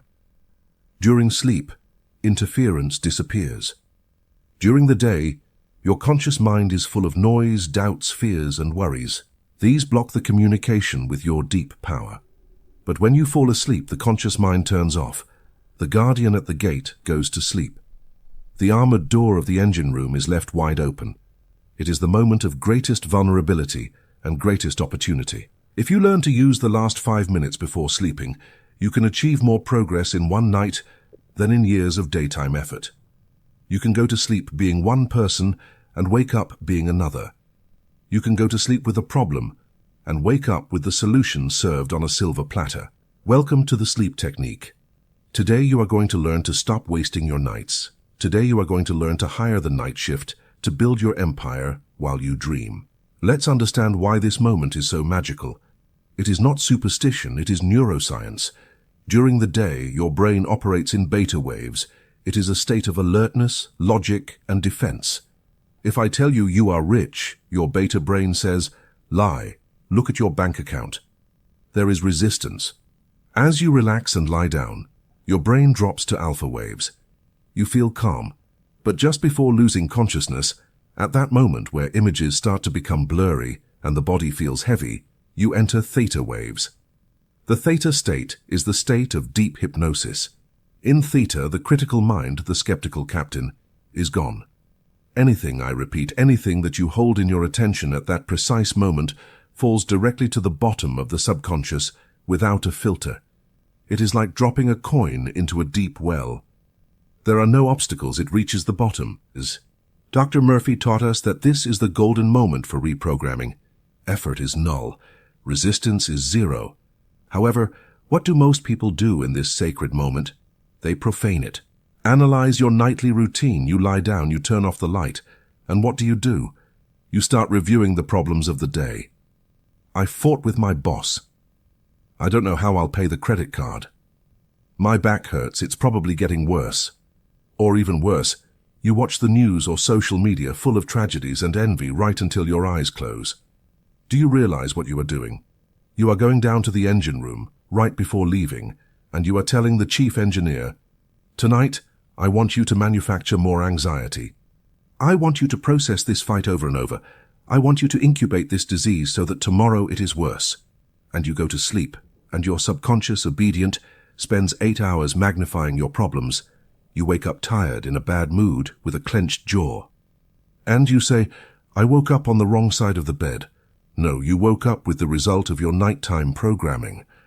Murphy used to say, "Never go to sleep with a negative thought in your head. It is like sleeping with a cobra in the bed." What you think about last before sleeping is the seed that will germinate all night. If you take trash to bed, you will wake up in a landfill. To operate this technique, you must understand that sleep is a withdrawal from the sensory world. During the day, your 5 eyes, sight, hearing, touch, taste, smell, bombard you with facts from the outside world. They tell you that you are broke, alone, or sick. Sleep is the divine opportunity to disconnect those lying sensors. By closing your eyes and turning off the light, the outside world ceases to exist. In the darkness of your room, you are not poor. You are not rich. You simply are. You are pure mind. It is the perfect moment to create a new reality, because the old reality, the senses, is not there to contradict you. In that sensory void, your imagination is the absolute king. If in the darkness you imagine you are in Paris, for your subconscious, you are in Paris. There are no eyes open to see that you are in your room. That is why the night is the magician's workshop. During the day, you are tied to reality. During the night, you are free to build the truth. Joseph Murphy developed a specific technique for those who have a very restless mind, those people who cannot visualize because they get distracted. He called it the lullaby method. A mother does not give logical arguments to a baby to get them to sleep. She doesn't say, "Sleep because it is healthy." The mother sings a repetitive, monotonous, and soft phrase. That repetition lulls the mind and penetrates the soul. The technique consists of reducing your desire to a short phrase or a master word. Do not make long speeches. The subconscious prefers brevity. If you want money, wealth, and success. If you want health, perfect health, harmony. If you want to solve a problem, divine outflow, divine order. Enter the drowsy state and start repeating that phrase mentally over and over. But not with force, not with energy. Repeat it softly as if you were rocking yourself to sleep like a lullaby, slowly, leisurely. Wealth. Success. Let the word carry you into sleep. Let it be the last conscious thought before crossing the threshold. What happens then? That word remains floating on the surface of your deep mind. And while you sleep, that vibration expands. It saturates your neurons. It saturates your aura. In the morning, you will wake up with a sense of confidence and power. You have been marinated in the energy of success for 8 hours. Do you have a difficult problem? A legal trial, a business decision, can't find a lost object? Do not rack your brain during the day. Use the night shift. The infinite intelligence that resides in your subconscious knows everything. It has access to the universal mind where all the answers are, but you have to request the service. How to do it? Just before sleeping, speak to your subconscious as if it were a wise partner sitting on the edge of your bed. Say with authority and calm, "You know the answer to this problem. You know where the lost ring is. You know what the best decision is. I hand this matter over to you now. I want the answer in the morning. Wake me up with the clear solution. Thank you." And then, this is vital. Let go of the problem. Do not keep thinking about it. You already delegated it. If you hire an expert to fix your pipe, you don't stay looking over his shoulder and telling him what to do. You leave and let him work. Do the same. Think of something else, something nice, and fall asleep. How the answer arrives. Sometimes you will dream the answer, but most commonly it happens upon waking. You will get up and while you brush your teeth, boom, the idea will hit you like a lightning bolt. It's this. I have to call this person. Or you will feel an irresistible hunch to go to a place, and there you will find what you were looking for. That is the subconscious wisdom delivering the order. Murphy told the story of a man who lost a valuable ring. He applied this technique. In the dream, he saw a blurry image of an old shoe in the closet. He woke up, went to the closet, looked inside the shoe, and there was the ring. The subconscious had seen it all along, but the conscious was too stressed to access the memory. Sleep opened the file. There is a golden rule in metaphysics. Never go to sleep angry. If you go to sleep with hatred towards someone, that hatred ferments. During sleep, the subconscious takes that feeling of grievance and multiplies it. You will wake up more embittered and tired. Nightly resentment is the main cause of ulcers and heart problems.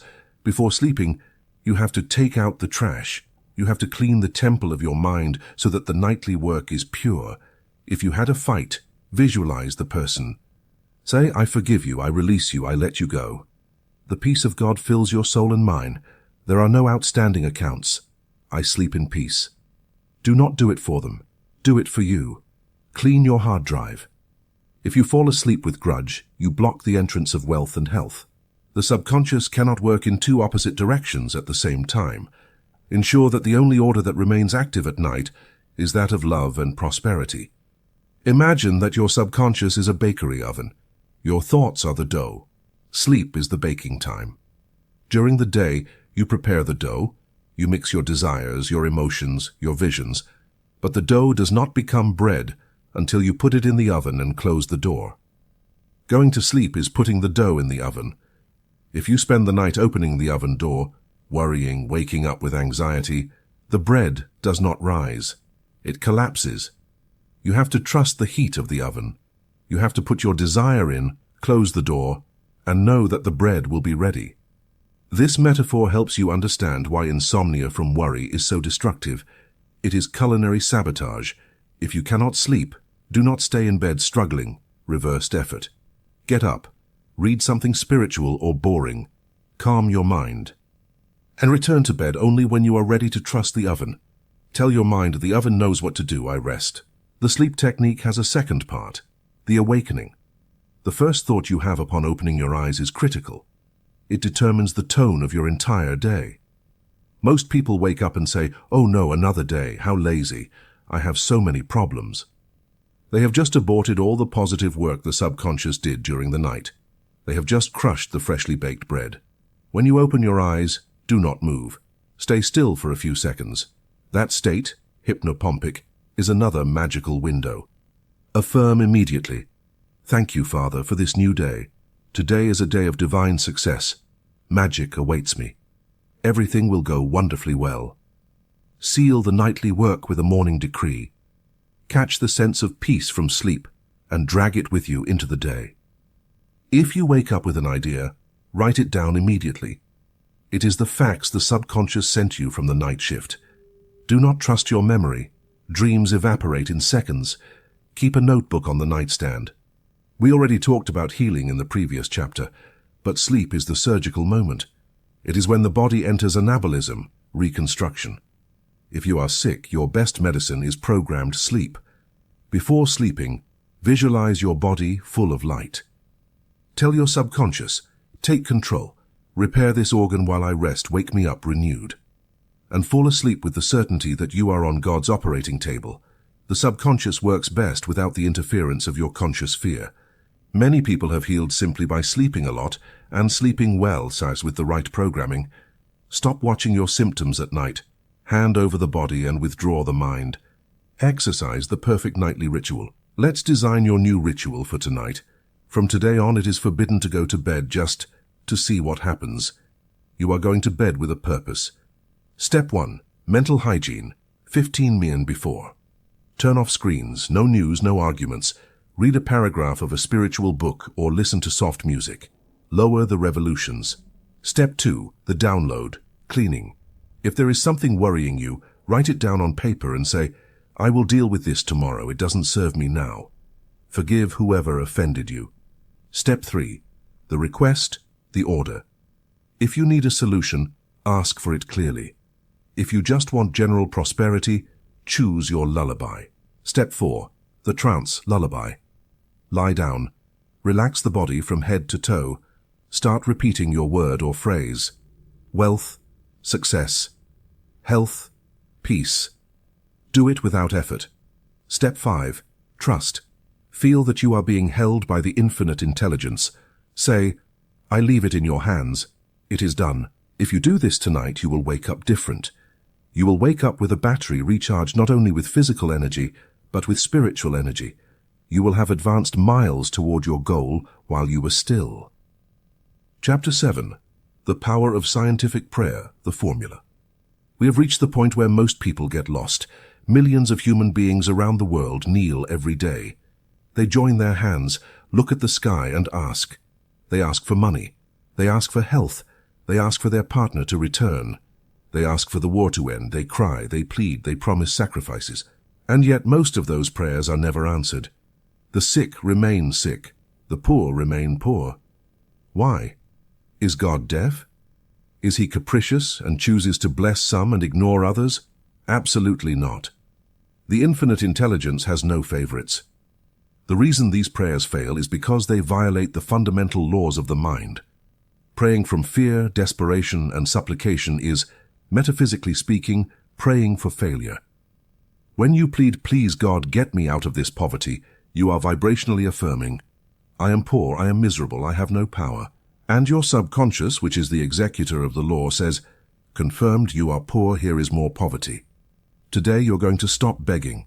Today you are going to learn to operate scientific prayer. Joseph Murphy taught us that prayer is not an act of worship to an external being. It is a frequency adjustment. It is a formula. Like in chemistry, if you mix 2 parts of hydrogen and 1 of oxygen, you get water, always, not sometimes, not God willing, always.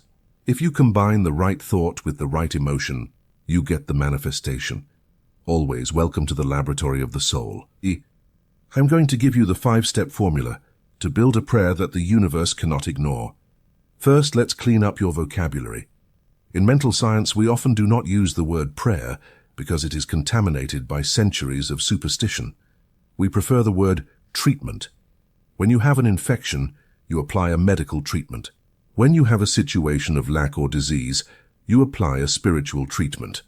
Treatment is a conscious movement of thought. It is moving your mind from the problem toward the solution. Traditional prayer focuses on the problem. Look how big my debt is, Lord.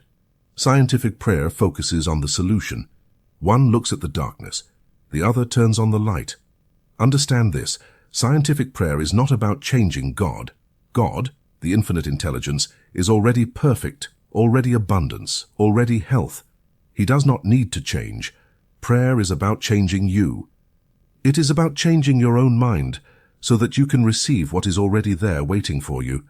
You don't pray for it to rain. You pray to open your inverted umbrella and collect the water that was always falling. Before asking for anything, you must know whom you are talking to. You are not talking to a man in the clouds. You are talking to the principle of life. Call it God, infinite intelligence, subconscious, Allah, energy, universe. The label doesn't matter. The connection does. Step 1. Recognition, turning the gaze. The first step of the formula is to take your eyes off the problem. You cannot heal while you look at the wound and say, how ugly it is. You have to look at the architect. You must recognize that a higher intelligence governs everything. Say, there is an infinite wisdom that moves the galaxies and beats in my heart. It is omnipotent. It is love. It is absolute harmony. By doing this, you raise your vibration above fear. You remind yourself that the problem is small compared to the power you are going to invoke. Step 2. Unification, the connection. Now that you have recognized that power, you must declare that you and that power are one. There is no separation. It is not God over there and me here. It is that infinite intelligence is operating through me right now. You are the pipe. God is the water. They are inseparable in the flow. Say, I am one with the infinite. His power is my power. His wealth is my wealth. His mind is my mind. This step eliminates the feeling of unworthiness. You are an extension of divinity claiming your heritage. Once connected, you do not ask. You affirm. To affirm means to make firm. Scientific prayer declares the spiritual truth about the situation, ignoring the material facts. If you are sick, you do not say, I want to be healed. You say, divine health flows through my veins. I am perfect, whole, and complete. You are declaring what is true on the spiritual plane so that it precipitates to the physical plane. You must construct your affirmation in the present tense. The subconscious only lives in the now. I will be rich is a trap. The will be never arrives. I am rich is an order. Although your pocket is empty, your I am, your consciousness, is connected to the source. Your prayer must be a royal decree. Imagine you are a king writing an edict. Example of realization for money. I know that money is a divine idea. It symbolizes the freedom and beauty of God. Therefore, I accept wealth now. The infinite supply flows toward me in an avalanche of abundance. I accept this in my mind now. There is no supplication. There is logical and spiritual acceptance. This is the step that most forget, and it is the turbo thruster of prayer. You must give thanks before seeing the result. Jesus, before raising Lazarus, said, Father, I thank thee that thou hast heard me. He had not yet performed the miracle. Lazarus was still dead in the tomb. But he gave thanks before. Why? Because gratitude is the ultimate sign of faith. You only give thanks when you have received something or when you are absolutely sure that you will be given it. If you ask for a favor and say thanks, you are closing the deal. By saying thank you, Father, you are telling your subconscious it is already done. I have no doubts the package is on the way. Gratitude eliminates anxiety. It is impossible to be truly grateful and worried at the same time. Always close your prayer with a deep thank you, for it is done.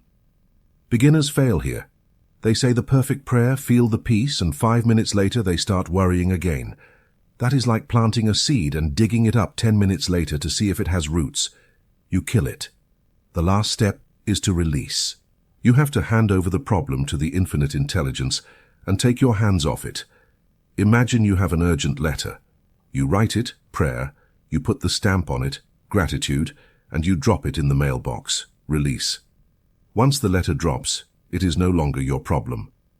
You don't keep holding the edge of the letter. You let go. You trust that the postal system works. Do the same with your subconscious. After the prayer, say, I leave it in your hands, matter concluded, and go do something else. Live your life. When doubt returns, and it will, do not pray the same prayer of petition again. Simply say, thank you, Father, we are already taking care of this. Do not reopen the court case. The verdict was already given in your favor. What does Amen really mean? It is not a religious word to say goodbye. It means, so it is or so be it. In the ancient Egyptian tradition, it related to the hidden god Amun, the hidden that becomes visible. Psychologically, saying Amen or so it is a hammer blow on the table. It is the fixing of the order. It is the final period of the sentence. When you say so it is, feel the solidity of a rock. There is no turning back. The order has been dispatched. If you have been praying and see no results, check these 3 common failures. Mental coercion. You are praying with tension. You are trying to make it happen. Remember, prayer is not a struggle. It is a surrender to the truth. If you finish praying and you are exhausted, you did it wrong. Scientific prayer should leave you relaxed and at peace. Be looking in the rear-view mirror. You pray for wealth in the morning and spend the rest of the day complaining about how expensive everything is. You have cancelled your prayer. Your words and feelings during the day must be consistent with your prayer. You cannot build with one hand and destroy with the other. C. Lack of deservingness. Deep down you believe you don't deserve what you ask for. Your subconscious will say, the captain asks for wealth, but feels guilty. Order rejected for inconsistency. You must forgive yourself before praying. Know that your desire for good is God's desire in you. Model 1. For wealth and financial success, use it morning and night. I recognize the presence of the infinite intelligence within me. I unify with it now. I know that God is the source of all supply, and that money is divine energy in action. I declare that divine wealth circulates in my life constantly and incessantly. There is always a divine surplus. My talents are in demand and generously rewarded. I bless all the money I have and all the money on the way. I see my bills paid and my life full of abundance. Thank you, Father, for it is already done. I release it into the universal mind. So it is. Model 2. For perfect health. Use it when you feel symptoms or pain. I withdraw my attention from the body and place it on the spirit. The infinite intelligence that created this body knows how to heal it. Its healing power is flowing right now through every cell, washing away all imperfection. Harmony, peace, and vitality are the only reality of my being. I visualize my body perfect and radiant. Any distortion is dissolved by divine love. I accept my healing now. Thank you for the perfect health manifesting. I am at peace. So be it. Model 3 for solving difficult problems. Use it when you don't know what to do. The infinite wisdom that guides the planets guides me now. I recognize that a divine solution exists for this problem, and I accept it. The perfect answer is already known by my deep mind. I declare that divine intelligence reveals to me the exact step I must take. Everything is resolving in divine order. I release worry and fear. I trust in the perfect result. Thank you for the answer that is already here. Amen. Sometimes faith wavers. Your logical mind attacks you. This is nonsense. Look at reality. In those cases, Murphy recommended using argumentative prayer. It is like a legal trial. You are the defense attorney. Your fear is the prosecutor. Your subconscious is the judge. You must present logical arguments to convince your own mind. Do not just say, I am rich. Say, it is logical that I am rich because I have talents the world needs. It is logical that God wants my prosperity because I am His child. If nature is abundant, I must be too. Argument with yourself until doubt crumbles under the weight of spiritual logic. Scientific prayer is not something you do for 5 minutes and forget. It is a lifestyle. It is called practicing the presence. It means walking through the day with the secret feeling that all is well. When a problem arises at work, do not panic. Make an instant mini-prayer. Divine order. This resolves itself. And keep working. Become a mental alchemist. Every time the world throws lead at you, transmute it into gold with a silent affirmation. This does not touch me. I live under the law of grace. A 5-minute prayer cannot fix 12 hours of negative thinking. Exercise your first scientific prayer. You are going to write your own prayer. Do not use mine. Create yours. It has more power. 1. Take paper and pencil. 2. Write what your main desire is today. Money, love, health. 3. Write a recognition phrase. God is. 4. Write a unification phrase. I am one with. 5. Write your decree in the present. I accept. 6. Write your gratitude. Thank you. 7. Write your release. I release it. Read this prayer aloud right now. Feel the authority in your voice. Record yourself reading it and listen to it on your way to work. It is your Magna Carta. Chapter 8. Human Relations and Forgiveness. Look around you. What do you see? You see your partner, your parents, your boss, your neighbors, your enemies. You believe they are people separate from you. You believe they have their own will to love you or to hurt you. You believe that hell is other people, or that heaven is other people.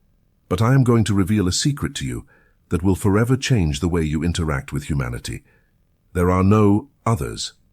At the deep level of the subconscious mind, only you and your projection exist. The world is a gigantic hall of mirrors. Every person who crosses your path is a reflection of an aspect of your own consciousness. Those who love you reflect your self-love. Those who hate you reflect your self-contempt. Those who steal from you reflect your belief in lack. Joseph Murphy taught us the iron law of human relations.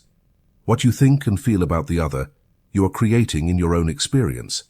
If you believe the world is full of bad people, your subconscious, which is a faithful magnet, will guide you only toward thieves, liars, and traitors to confirm your belief. If you believe people are divine and kind, your subconscious will guide you toward human angels. Today we are going to stop blaming people. We are going to stop trying to change your partner by force, which is impossible. We are going to work on the only person who can really change the movie script, you. Welcome to the art of relational alchemy. Let's start with love. Thousands of people write to me saying, I want a partner, I pray for a partner, but I only attract toxic men, women who abandon me. Why does prayer fail here? Because you are asking for what you want, but you are attracting what you are. Your subconscious does not attract what you consciously desire. It attracts your mental equivalent. If in your deep mind, perhaps due to inheritance or childhood trauma, you have the program recorded, I am not enough, love hurts, or all men are unfaithful. Your subconscious has the order to look exactly for someone who fulfills that role. You will walk into a room with 100 people. 99 are good and faithful. 1 is an unfaithful narcissist. Your subconscious radar will ignore the 99 and lead you straight to the narcissist. You will feel chemistry. That chemistry is not love. It is the recognition of pathology. It is your trauma recognizing its complementary actor. To break this cycle, you have to build a new mental equivalent. You have to design your ideal partner within you before meeting them outside of you. The qualities list technique. Murphy advised not to obsess over a specific face. Do not perform witchcraft trying to attract your ex or a celebrity. That violates free will and denotes lack. Focus on the qualities. Sit down and write. I now attract a man-woman who is honest, sincere, loyal, prosperous, and spiritual. They love what I love. There is perfect harmony between us. He/she gives me love, and I give them love. There is mutual respect and freedom. Repeat these qualities like a mantra. Feel the reality of being with someone like that. By doing so, you are changing your broadcast frequency. You stop emitting victim seeks executioner and start emitting queen seeks king. When you change the signal, old toxic loves disappear and new healthy loves appear. It is law. What about that boss who yells at you? That annoying neighbor? That relative who criticizes you? Your instinct is to fight them or flee. But the master knows that they are messengers. They are buttons that the universe presses to show you what is in your subconscious. If someone insults you and you feel hurt, offended and small, the problem is not the insult. The problem is that you had an open wound of insecurity and they threw salt on it. If you didn't have the wound, the insult would be like background noise. It wouldn't affect you. As Buddha said, if someone offers you a gift and you do not accept it, to whom does the gift belong? If someone offers you anger and you do not accept it, the anger stays with them. Difficult people are your toughest spiritual teachers. They are showing you where you lack self-love. They are showing you where you lack patience. Do not try to change them. Change your reaction. When you change, the dance changes. If you stop reacting to their provocations, you stop feeding their demon. Eventually, they either change their attitude toward you or they disappear from your life. We all know the golden rule. Treat others as you want to be treated. But in metaphysics, we go deeper. Think of others as you want them to think of you. Thought is a real action. If you think poorly of your co-worker, if you gossip about them, you are manufacturing poison in your own mind. You are the only thinker in your universe. What you think about another, you are creating in your own experience. If you envy the success of another, you are decreeing, success is bad, keep it away from me. If you hate another, you are decreeing, I want hate in my life. Resentment toward another is mental suicide. You drink the poison expecting the other to die. To be free, rich, and healthy, you must wish well to everyone, even to those you dislike, not for holiness, for pure, intelligent selfishness. Wishing them well is attracting good to yourself. When you say, I wish for that man to have peace, success, and happiness, those vibrations of peace, success, and happiness pass through you first before going out to him. You are the first beneficiary of your own blessing. Dr. Murphy treated many couples on the verge of divorce. The problem was always the same. One wanted to change the other. The wife who nags the husband to stop drinking. The husband who criticizes the wife to be more orderly. This is a violation of the mind. No one changes under pressure. Pressure generates resistance. If you try to change your partner by force, you are sending the message, I do not accept you as you are. That kills love. The only way to transform a relationship is through silent prayer. Stop nagging. Stop arguing. Instead, visualize your partner being the ideal person. Visualize them sober, happy, and loving. Affirm in silence. My partner is guided by divine intelligence. They are peace, love, and prosperity. Do it without telling them. Keep the image of their divinity in your mind. Your subconscious will project that image onto them, and mysteriously, you will begin to see changes. They will start acting differently because your vibrational expectation has changed. Treat them like a king, and they will behave like a king. We come to the critical point. You cannot have physical health or wealth if your heart is full of grudge. Dr. Murphy said that the main cause of ulcers, heart problems, and arthritis is accumulated resentment. Hate is inflammation. Hate is tension. Forgiving is not a moral option. It is a biological necessity. If you want to live, you have to forgive. Many people say, but I cannot forgive.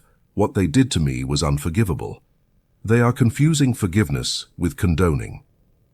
Forgiving does not mean saying what you did was okay. Forgiving does not mean going back to the person who abused you. Forgiving does not mean there are no legal consequences for the criminal. Etymologically, to forgive means to give for, to let go. It means releasing the emotional burden. It means refusing to keep carrying the aggressor on your back every day of your life. If someone hurt you 10 years ago, and you still think about it with rage today, you have been hurting yourself for 10 years. He only hurt you one day, you have repeated the wound thousands of times. Forgiveness is cutting the umbilical cord of pain. It is saying, you no longer have power over me, you are free and I am free. How do you forgive the unforgivable? It is not a feeling. Do not wait to feel like forgiving, it will never come. Forgiveness is a mental decision, like surgery. The technique: sit in silence, relax your body. Bring to your mind the person you hate the most or who hurt you the most. Visualize them in front of you, and say firmly, even if your stomach churns at first, I forgive you completely. I release you, I let you go. Your karma is yours, my life is mine. From my inner Christ, I salute your inner Christ. I decree for you health, happiness, peace, and all the good of life. Every time I think of you, I will say, I have released you. Peace be with you. Murphy's trick: bless them. Wish for them to do well. This seems impossible for the ego. Do it. It is the trial by fire. If you can wish them well sincerely, you have broken the bond. Hate needs you to wish ill. If you wish well, hate dissolves, because it cannot coexist with blessing. Do this every day until, when thinking of that person, you no longer feel the sting of pain. When the wound no longer hurts when touched, you are healed. Sometimes the enemy is not another, it is you. Guilt is the most corrosive acid for the subconscious. If you feel guilty for past mistakes, you are decreeing, I deserve punishment, and your subconscious will punish you. It will make you lose money, it will make you stumble, it will make you sick. All to atone for your guilt, you must understand that God does not punish. Infinite intelligence does not keep a record of sins. Life does not judge you. If you burn your hand, life gives you new cells. You are the only judge, jury, and executioner. Self-forgiveness is vital. You must say, I did the best I could with the level of consciousness I had then. Now I know more. Now I do better. I forgive and absolve myself. I am innocent before life. Stop ruminating on the past. The past is dead. If God, life, lives in the eternal present, bringing up the guilty past is an offense to present life. Cleanse yourself. You are new every morning.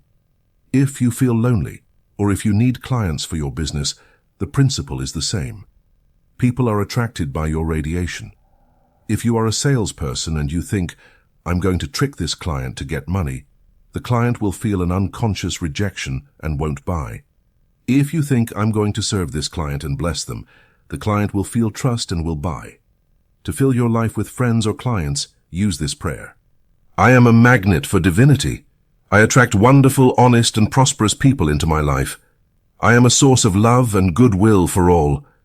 People love to be with me because I love to be with them. I bless everyone who enters my orbit. My circle is filled with harmony. Thank you. Remember that we are all connected by a common subjective mind. When you heal from a grudge, you heal a part of the world. When you love, you raise the vibration of your city. Do not underestimate the power of your relationships. They are your spiritual school. Every time you choose peace instead of argument, you are performing magic. Every time you choose blessing instead of gossip, you are imprinting wealth on your subconscious. Happy and loving people are never poor for long. Their energy is too attractive. Embittered and conflictive people repel luck. Exercise the total liberation ritual. Let's do a deep cleaning of your mental contact list. You are going to lie down tonight and do a sweep. Go through the faces of the people you know. If a face appears and you feel a sting, anger, fear, guilt, stop. That face is a blockage in your abundance pipe. Apply the balm. I release you, God in you, God in me, peace. Do it until you can go through your entire mental gallery without pain, until you only feel neutrality or love. When you achieve this, you will have reached emotional immunity. No one will be able to offend you because you decide not to be offended. No one will be able to steal your peace because peace belongs to you. And in that state of invulnerability, you are free to create anything. Chapter 9. Overcoming Fear, the Mental Ghosts. Imagine you are a small child. You are in your bed in total darkness. Suddenly you see a monstrous figure in the corner of the room. It has long arms, sharp claws, and it is looking at you. You freeze. Your heart beats in your chest like a hammer. You break into a cold sweat. You cannot scream. The fear is real. The terror is absolute. You spend the entire night in agony, waiting for the attack, and then the sun comes up. The light enters through the window and illuminates the corner, and you see the truth. The monster was just a pile of clothes on a chair, with a coat hanging that looked like arms. There was no monster. There never was a monster. The monster only existed in your mind. But your suffering was real. This is the perfect metaphor for your adult life. Most of your fears, fear of poverty, of disease, of ridicule, of old age, are piles of clothes in the dark. They are shadows projected by your own ignorance. They are mental ghosts. They have no real power, except the power you give them by believing in them. Dr. Joseph Murphy said one of the most liberating phrases in history: "Fear is only a thought in your mind. You are afraid of your own thoughts." Nothing external can hurt you if you do not give it mental permission. Today we are going to turn on the light. Today we are going to walk toward the corner of the room and touch the monster to discover it is only empty cloth. Welcome to the death of fear. Let's start by defining what fear really is. People believe that fear is the opposite of faith. They are wrong. Fear is faith. Fear is inverted faith. Fear is having an unshakable faith that something bad is going to happen. It is a deep conviction that evil is more powerful than good. It is believing that circumstances, luck, or enemies are stronger than the infinite intelligence that inhabits you. When you worry, you are praying. Worry is a negative visualization.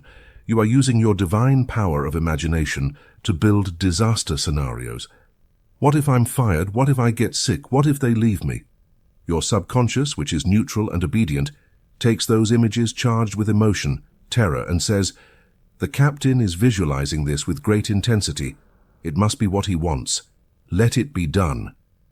Understanding this gives you control. If you can be scared to death, you can be successful to death. It is the same energy, just spinning in the opposite direction. Fear is not weakness. It is misdirected power. You have a Ferrari engine, your mind. Fear is putting it in reverse and flooring the accelerator. You crash. Positive faith is putting it in first gear and flooring it. You fly. The number one fear that paralyzes human dreams is the fear of failure. You have a brilliant idea. You want to be an entrepreneur. You want to write a book. But a voice whispers, "What if it goes wrong? Everyone will laugh. I will lose my money. I will look like a fool." And you do nothing. You stay in your comfort zone, which is actually a slow death zone. Joseph Murphy taught us to redefine failure. Failure does not exist. Only learning exists. Thomas Edison did not fail 10,000 times before inventing the light bulb. He discovered 10,000 ways how not to make a light bulb. Failure is a step, not a grave. But let's go deeper. The fear of failure is in reality vanity. It is fear of your image being damaged. It is the ego protecting itself. If you realize that you are a channel of divinity and that the final result depends on the law, you lose the fear. The technique. When you feel afraid to fail, say, "Success is mine because the infinite intelligence cannot fail. If one path closes, it is because a better one opens. I do not fail. I learn, correct, and move forward. My success is inevitable." Visualize the end. Fear focuses on the process. Faith focuses on the end. Ralph Waldo Emerson, the great transcendentalist philosopher, gave us the ultimate recipe, and Murphy prescribed it to all his patients. Do the thing you fear, and the death of fear is certain. There is no other way. You cannot beat fear by thinking. You have to beat it by acting. Fear is a ghost that lives on the shore. If you jump into the water, the ghost disappears. If you are afraid of public speaking, don't stay at home visualizing that you aren't afraid. Go out and speak. The first time you will tremble. The second time, less. The 10th time, you will enjoy it. Why does this work? Because the subconscious learns through experience. Fear is an alert for unknown danger. When you go through the fear and survive, your subconscious rewrites the code. Ah, we did it and we didn't die. Then it's not dangerous. Turn off alarm. Action cures fear, indecision feeds it. The brave person is not the one who has no fear. It is the one who acts with fear until the fear forgets about itself. Let's talk about the fear that keeps people enslaved, the fear of lack. It is that knot in the stomach when the bills arrive. It is the panic of losing your job. This fear is the most destructive because it is a direct order of poverty to the engine room. I am afraid of not having money. Keep money away. How is it overcome? By substituting fear with trust in the source. Remember chapter 4. Your job is not your source. The government is not your source. God, your deep mind, is your source. If you fear poverty, it is because you have put your faith in things instead of the creator of things. Things can be lost. The creator is eternal. When you feel that financial fear, do the following mental exercise. Imagine you are the child of a multi-billionaire king. Your father owns the universe. Would you be afraid of an electricity bill? No. You would smile. You would say, "My father has cattle on 1,000 hills. This is pocket change for him." Adopt that attitude. The fear of poverty dissolves when you realize your true lineage. You are rich by birthright. Poverty is just a temporary nightmare you are waking up from. This is a favorite topic of Joseph Murphy. We live in a society that worships youth and terrifies the old. People are panicked about getting older. They lie about their age. They believe that old age is decay, loss, illness, and loneliness. And because they believe that, that is what they experience. The thing which I greatly feared is come upon me. Job 3:25. Murphy said, "Old age is not the flight of years, it is the dawn of wisdom. Your grey hairs are your medals. Your wrinkles are the map of your experiences. The mind does not age. The spirit has no age. Is kindness old? Is love old? Is joy old? No. They are eternal. If you fill your mind with kindness, love, and joy, you are eternal. The fear of aging is the fear of losing utility, but you are useful as long as you think. Many of humanity's great achievements were made by people over 70 or 80. Never say I am old. Say I am wise. Never say I am going to retire. To retire is to die. Say I am going to change activities. If you tell your subconscious, I'm old, I'm done, it will prepare your death quickly. Tell it, I have much to do, and it will give you youthful energy. The hypochondriac lives in hell. He reads about a disease and feels the symptoms. He fears death so much that he forgets to live. The fear of illness creates illness, nocebo effect. Constant anxiety depresses the immune system and opens the door to viruses. The only cure is to understand that your body is a shadow of your mind. If you keep your mind illuminated, the shadow cannot harbor darkness.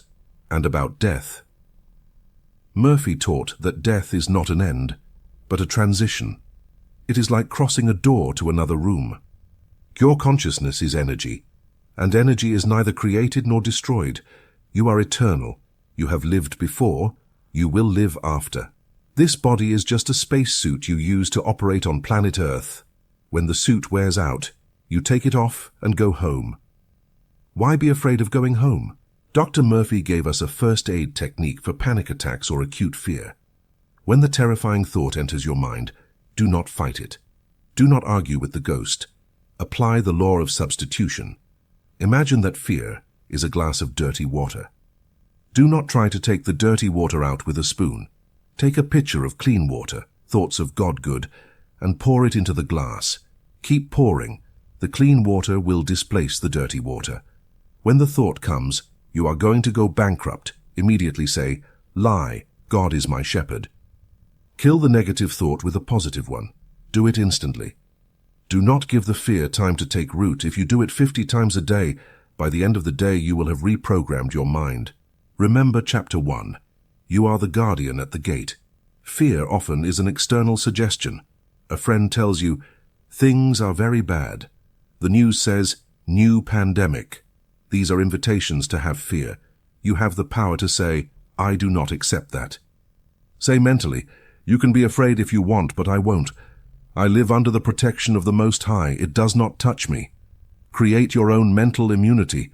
Deny the reality of evil. Evil is not a power. It is the absence of good. It is like darkness. It is not a thing. It is a lack of light. Do not fight the darkness. Turn on the light. Do not fight fear. Turn on faith. Here is a powerful visualization to dissolve specific fears. public speaking, exams, interviews. Visualize your fear as a block of ice, hard, cold, paralyzing. Now, visualize your desire, your success, as a radiant sun right above the ice. Feel the heat of your desire. Watch the ice melt. It turns into water. The water flows. It is no longer an obstacle. Now it is a river that carries you. Say, "My fear dissolves in the ocean of divine love. I am free." Do this before sleeping, and you will wake up with courage. Sometimes overcoming fear involves walking alone. The group, the mass, lives in fear. The herd moves by panic. If you decide not to have fear, they will see you as crazy or irresponsible.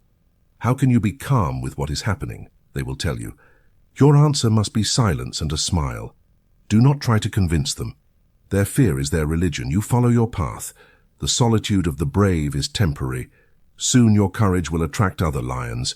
Leave the sheep with their shepherds of fear. Walk with your inner power. Exercise the decree of courage.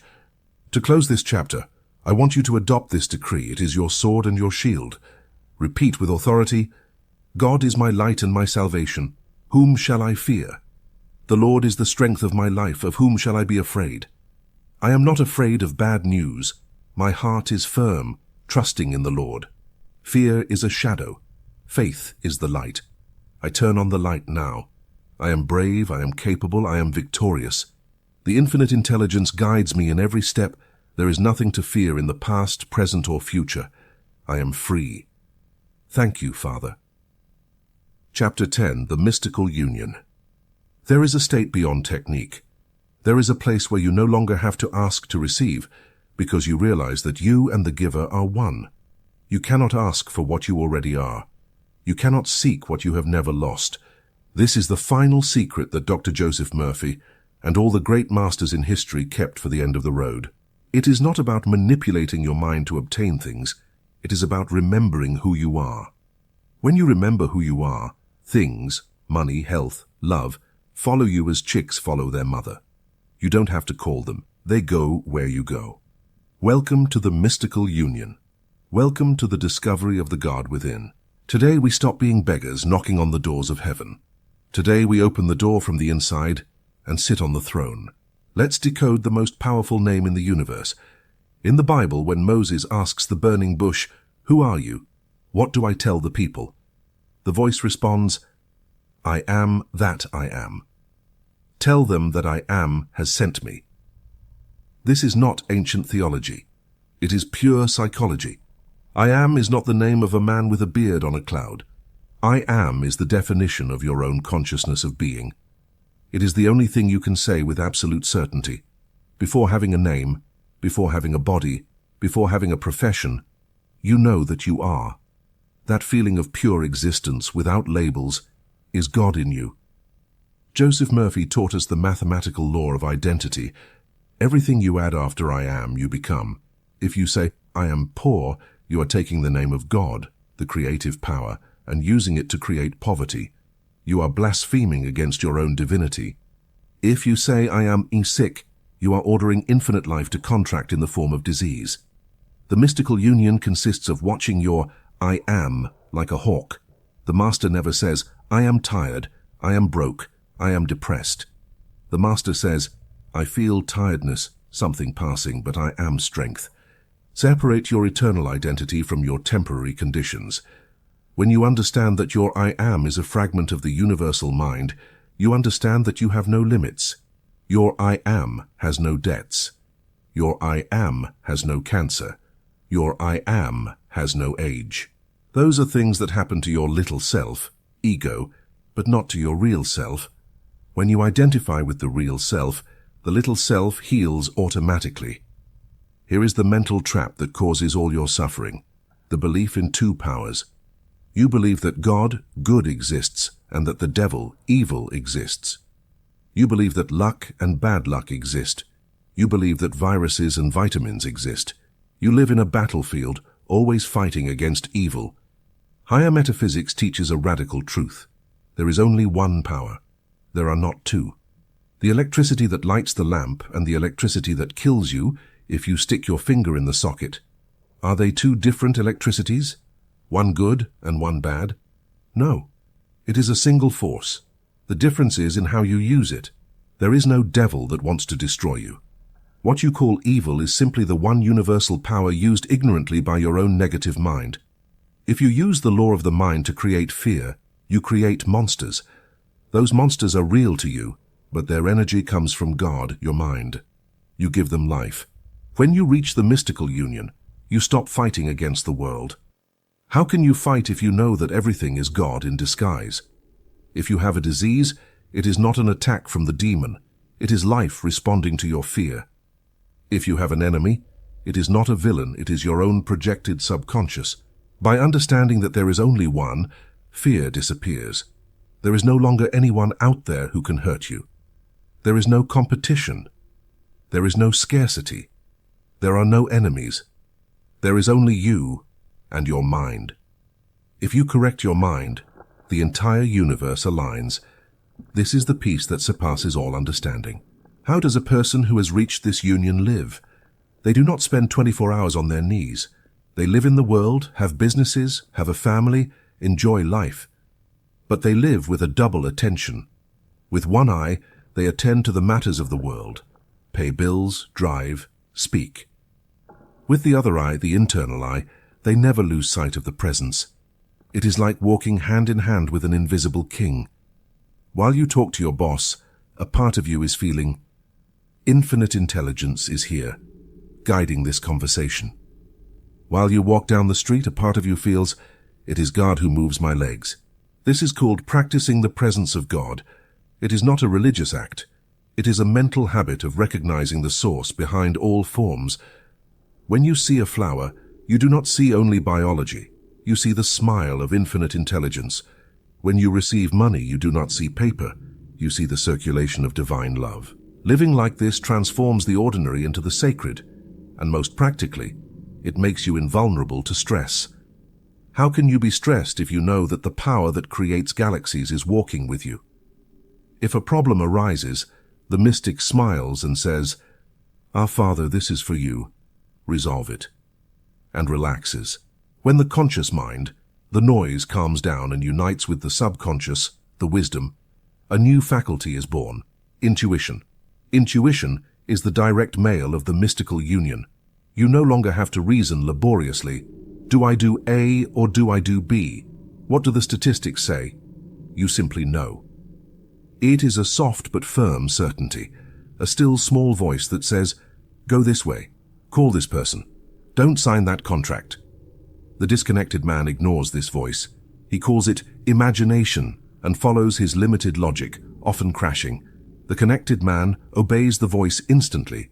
He knows that his subconscious has an eagle's eye view, while his conscious has a mole's eye view. To develop this union, you must cultivate silence. God does not speak in the noise. Spend 10 minutes a day not asking for anything. Just sit. Close your eyes and say, "Speak, for your servant is listening." And wait. At first, you will only hear your own chaotic thoughts. Let them pass. Beneath the noise, there is an underground river of silence. Dive in there. In that silence, you will find the ideas that will make you a millionaire. In that silence, you will find the cure for your body. This phrase has terrified people. Thy will be done. They believe it means thy will be done even if it means I suffer, or my child dies, or I am poor. I resign myself. What a tragic mistake. The will of God, the will of life, is always more life. The will of life is growth, expansion, beauty, wealth, and health. It is never God's will for you to suffer, just as it is never the will of the sun to darken. If you suffer, it is because you have stood in the way of divine will with your negative thoughts. Saying, "Thy will be done," means, I stop blocking my good with my fears, and I allow the river of perfection to flow. It is an act of supreme trust.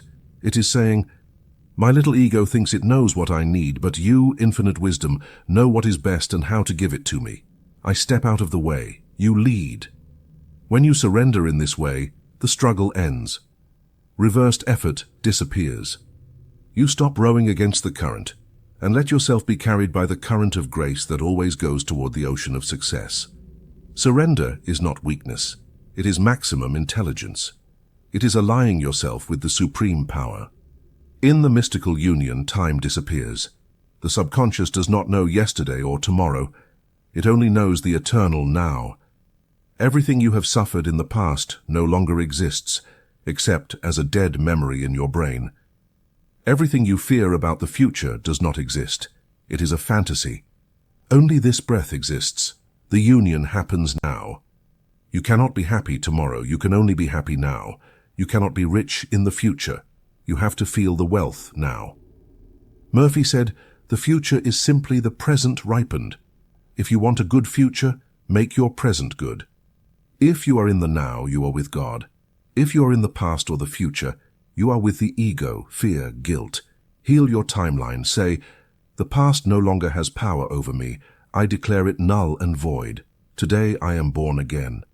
Every morning is a new incarnation. Every morning you have the opportunity to choose who you want to be, without dragging the chains of yesterday. In the now, you are innocent. In the now, you are free. Let's look back for a moment to see the complete map you have traveled in this audiobook. They are not separate chapters. It is an ascension ladder.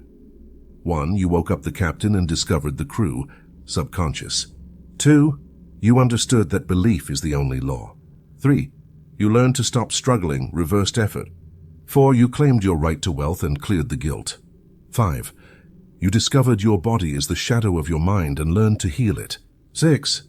You learned to use the night to work while you sleep. 7. You mastered the formula of scientific prayer.